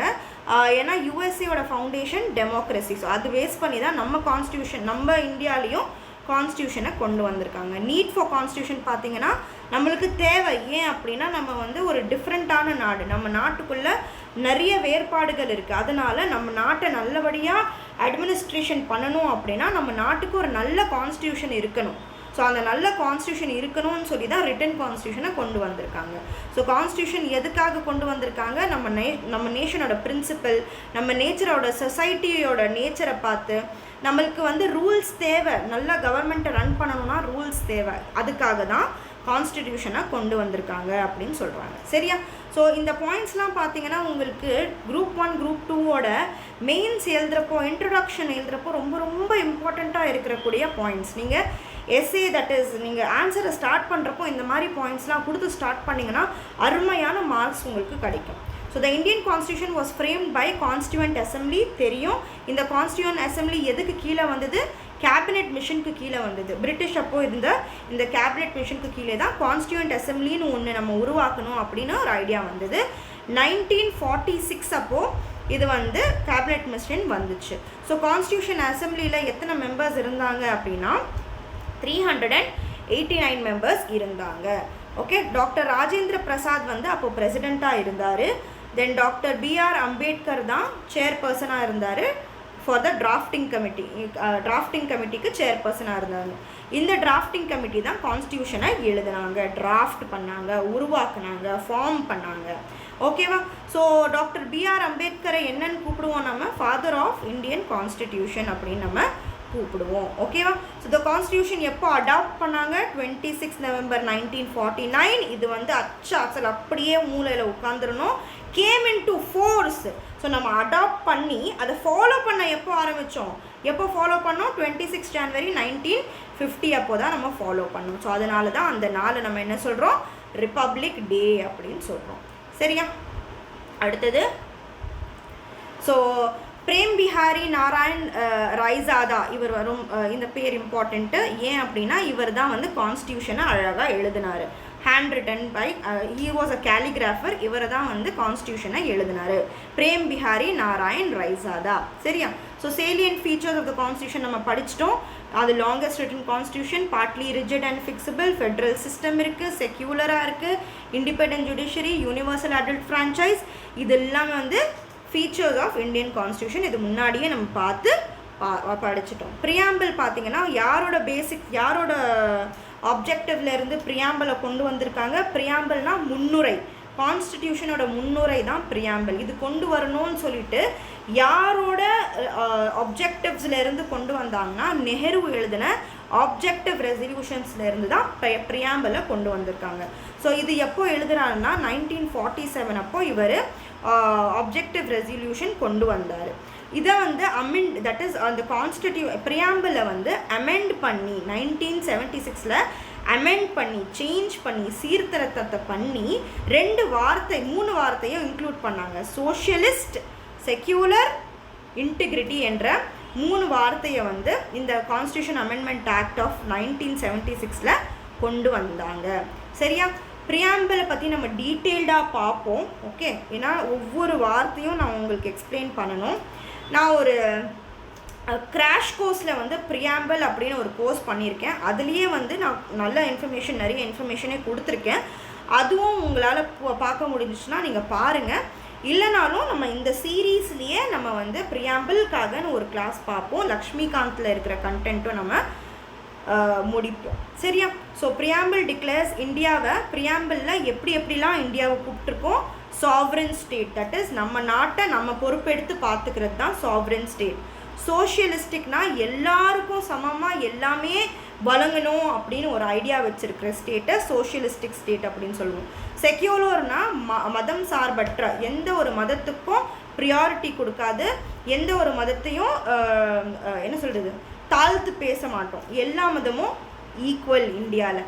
இந்தியா ஒரு டெமோக்ராட்டிக் ரிப்பப்ளிக். நம்ம வந்து எலெக்ஷன் பண்ணி நம்மளோட ரெப்ரசன்டேட்டிவை நம்ம ஓட் பண்ணி அவங்களுக்கு சீட்டை வாங்கி கொடுப்போம். ஓகேவா? பார்லிமெண்ட்டில் நம்மளுக்காக அவங்க சட்டத்தை ஆக்கிறதுக்காக நம்ம தான் வந்து எலெக்ஷன் பண்ணி மெம்பர்ஸை எம்எல்ஏயோ எம்பியோ நம்ம தான் எலெக்ட் பண்ணி கொண்டு வரோம். அதனால தான் நம்ம டெமோக்ராட்டிக் ஜனநாயகம் அப்படின்னு சொல்லுவோம். And ensures justice, liberty, equality and fraternity. So இந்தியாவில் இருக்கிற மக்கள் எல்லாருக்கும் என்ன கிடைக்கும்? நீதி கிடைக்கும், சுதந்திரம் கிடைக்கும், சமத்துவம் கிடைக்கும், ஃபெர்டர்னிட்டி, பிரதர்ஹுட், சகோதரத்துவம் கிடைக்கும் அப்படின்னு சொல்கிறாங்க. சரியா? இதெல்லாம் வந்து சும்மா க்ரக்ஸ் பண்ணி சொல்லியிருக்காங்க ப்ரியாம்பிளில் என்னென்ன கொடுத்துருக்காங்க அப்படின்னு. சரியா? அடுத்தது வந்து சிட்டிசன்ஷிப் ஆக்ட். ஆர்டிகல்ஸ் 5லேருந்து ஆர்டிகல் 5 to 11 சிட்டிசன்ஷிப் பற்றி பேசுகிறோம். எந்த ஆக்டுக்கு கீழே சிட்டிசன்ஷிப் பற்றி பேசுகிறோன்னா சிட்டிசன்ஷிப் ஆக்ட் ஆஃப் 1955 கீழே பேசுகிறோம். சிட்டிசன்ஷிப் எப்படிலாம் வழங்கப்படும் அப்படின்னா by birth, by descent, by registration, by naturalisation. இந்த மூலமாலாம் நம்ம வந்து சிட்டிசன்ஷிப் வாங்கலாம் அப்படின்னு சொல்கிறோம். சரியா? ஸோ நம்ம இது வந்து நான் கொடுத்துருக்கிற ரொம்ப இம்பார்ட்டண்ட்டான இன்ஃபர்மேஷன். இன்னும் கொஞ்சம் டீட்டெயில்டாக நம்ம லக்ஷ்மிகாந்த் படிக்கும் போது படிப்போம்.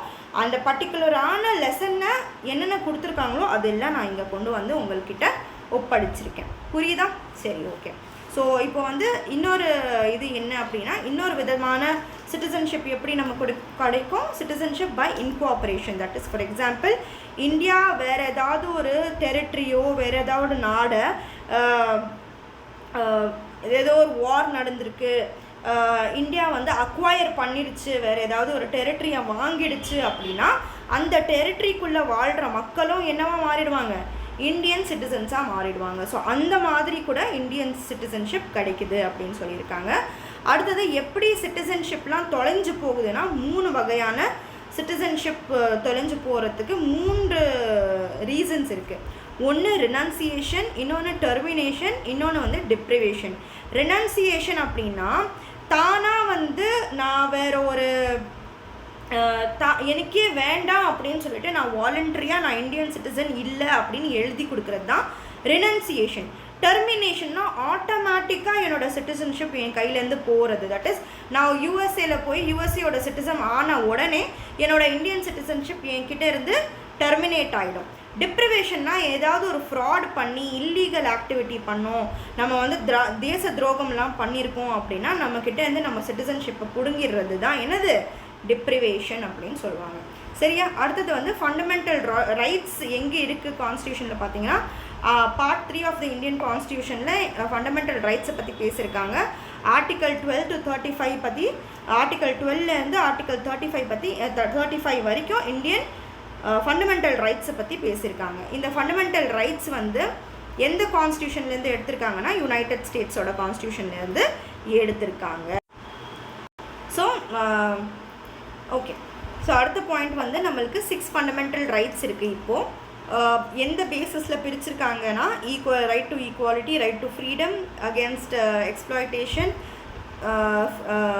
Right to equality, right to freedom, right to freedom against exploitation, அப்புறம் right to religion, cultural and educational rights, right to constitutional remedies. So 1 2 3 4 5 right to equality, right to freedom, right against exploitation, இது வந்து 3வது. Okay, right to equality, right to freedom, right against exploitation, right to religion, cultural and educational rights, constitutional right against right to constitutional remedies.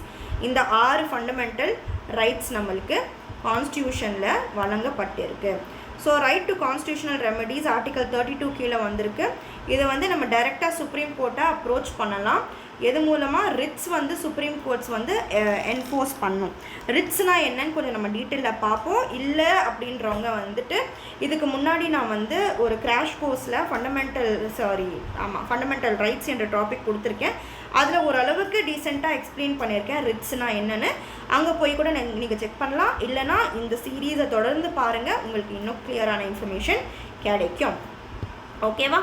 So நம்ம Ritz மூலமாக வந்துட்டு ரிட்ஸ்னால் என்ன அப்படின்னா பேசிக்காக supreme court கொடுக்குற ஆர்டர். ஸோ சுப்ரீம் கோர்ட் மூலமாக நம்மளோட fundamental ரைட்ஸை preserve பண்ணிக்கலாம், ப்ரொடெக்ட் பண்ணிக்கலாம், அதுதான். ஓகேவா? ஸோ அடுத்தது 5 பேசிக் ரிட்ஸ் இருக்குது. ஸோ என்னென்ன அப்படின்னு பார்த்தீங்கன்னா habeas corpus, mandamus, prohibition, certiorari, quo warranto. So இதை பற்றிலாம் நான் கொஞ்சம் டீட்டெயில்டாக எக்ஸ்பிளைன் பண்ணியிருக்கேன், ஓரளவுக்கு டீட்டெயில்டாக நம்மளோட ஃபண்டமெண்டல் ரைட்ஸ் டாப்பிக்கில் கிராஷ் கோர்ஸில் பார்த்தீங்கன்னா. நான் இது வந்து இன்னும் கொஞ்சம் டீட்டெயில்டாக எக்ஸ்பிளைன் பண்ணுவேன். லக்ஷ்மிகாந்த் எக்ஸ்பிளைன் பண்ணுறப்போ இந்த ரிட்ஸை பற்றிலாம் நான் வந்து எக்ஸ்பிளைன் பண்ணுவேன். ஹேபஸ் கார்பஸ்னா என்ன, மேண்டமஸ்னா என்ன, ப்ரொஹிபிஷன்னா என்ன, சர்ஷியோரரினா என்ன, கியூ வாரண்டோனா என்ன அப்படின்னு சொல்லிட்டு இது எல்லாமே ஒரு வகையான ஆர்டர், நம்மளுக்கு கோர்ட் கொடுக்குற ஆர்டர். இந்த ஆர்டர்னால நம்மளோட ஃபண்டமெண்டல் ரைட்ஸை நம்ம ப்ரொடெக்ட் பண்ணிக்கலாம். ஓகேவா? அடுத்தது fundamental rights versus directive principles of state policy. இது ரெண்டுத்துலேயும் கோர் டிஃப்ரென்ஸ் என்னென்னா ஃபண்டமெண்டல் ரைட்ஸை வந்து நீங்கள் ஃபண்டை போட்டு கோர்ட்டில் சண்டை போட்டு வாங்கிக்கலாம், லீகலி என்ஃபோர்ஸ் பண்ணலாம். But directive principles of state policies பார்த்தீங்கன்னா it is non ஜஸ்டிசியபிள்.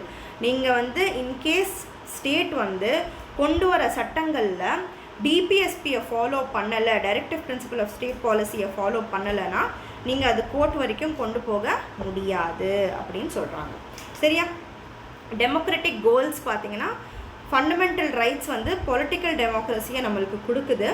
Directive principles of state policy பார்த்தீங்கன்னா சோஷியல் அண்ட் எக்கனாமிக் டெமோக்ரஸியை கொண்டு வருது அப்படின்னு சொல்கிறாங்க. ஓகேவா? Directive principles of state policy பார்த்தீங்கன்னா பார்ட் 4 ஆஃப் த இந்தியன் கான்ஸ்டியூஷனில் ஆர்டிக்கல் 36லேருந்து ஆர்டிக்கல் 51 வரைக்கும் டைரக்டிவ் பிரின்சிபல்ஸ் ஆஃப் ஸ்டேட் பாலிசியை பற்றி தான் பேசுகிறாங்க. இந்த directive principles of state policy வந்துட்டு இந்த 3 வகையாக பிரிச்சிருக்காங்க. சோஷியலிஸ்டிக், காந்தியன் அண்ட் லிபரல் அப்படின்னு பிரிச்சிருக்காங்க. ஸோ லிபரல் அப்படின்னா என்னென்னா லிபரல் இன்டெலெக்சுவல் இது ரெண்டுமே ஒன்று தான். That is socialistic principles, Gandhian principle, liberal intellectual principle அப்படின்னு சொல்லிட்டு டைரக்டிவ் பிரின்சிபல்ஸ் ஆஃப் ஸ்டேட் பாலிசியை 3 வகையாக பிரிச்சிருக்காங்க. ஸோ ஃபண்டமெண்டல், இது ரொம்ப இம்பார்ட்டண்ட்டான ஒரு கான்செப்ட். யாருக்காகனா ஒரு கவர்மெண்ட்டை நல்லபடியாக ரன் பண்ணணும் அப்படின்னா இது வந்து ரொம்ப இம்பார்ட்டண்ட்டான ஃபண்டமெண்டலான நீட் அப்படின்னு சொல்கிறாங்க டிபிஎஸ்பி. சரியா? ஓகே. அடுத்தது வந்துட்டு RTI shift, right to education shift. பார்த்தீங்கன்னா இந்த எப்போ இந்த ரூல் வந்திருக்குன்னா 86th அமெண்ட்மெண்ட் ஆக்ட் ஆஃப் 2002 கொண்டு வந்தாங்க. Under article 21A elementary education வந்து ஒரு ஃபண்டமெண்டல் ரைட்டாக கொண்டு வந்திருக்காங்க அப்படின்னு சொல்கிறாங்க. Article 45 return to early childhood care. ஓகேவா? ஸோ ஆர்டிகல் 45 என்ன, ஆர்டிகல் 45க்கு என்ன கொடுத்துருக்காங்கன்னா எதை பற்றி பேசுது அப்படின்னா ஏர்லி சைல்ட்ஹுட்டை பற்றி பேசுது ஆர்டிகல் 45. ஸோ ஆர்டிகல் 21Aக்கு கீழே என்ன கொண்டு வந்திருக்காங்க, எலிமெண்ட்ரி எஜுகேஷன் வந்து ஒரு ஃபண்டமெண்டல் ரைட் அப்படின்னு கொண்டு வந்திருக்காங்க அப்படின்னு சொல்கிறாங்க. சரியா?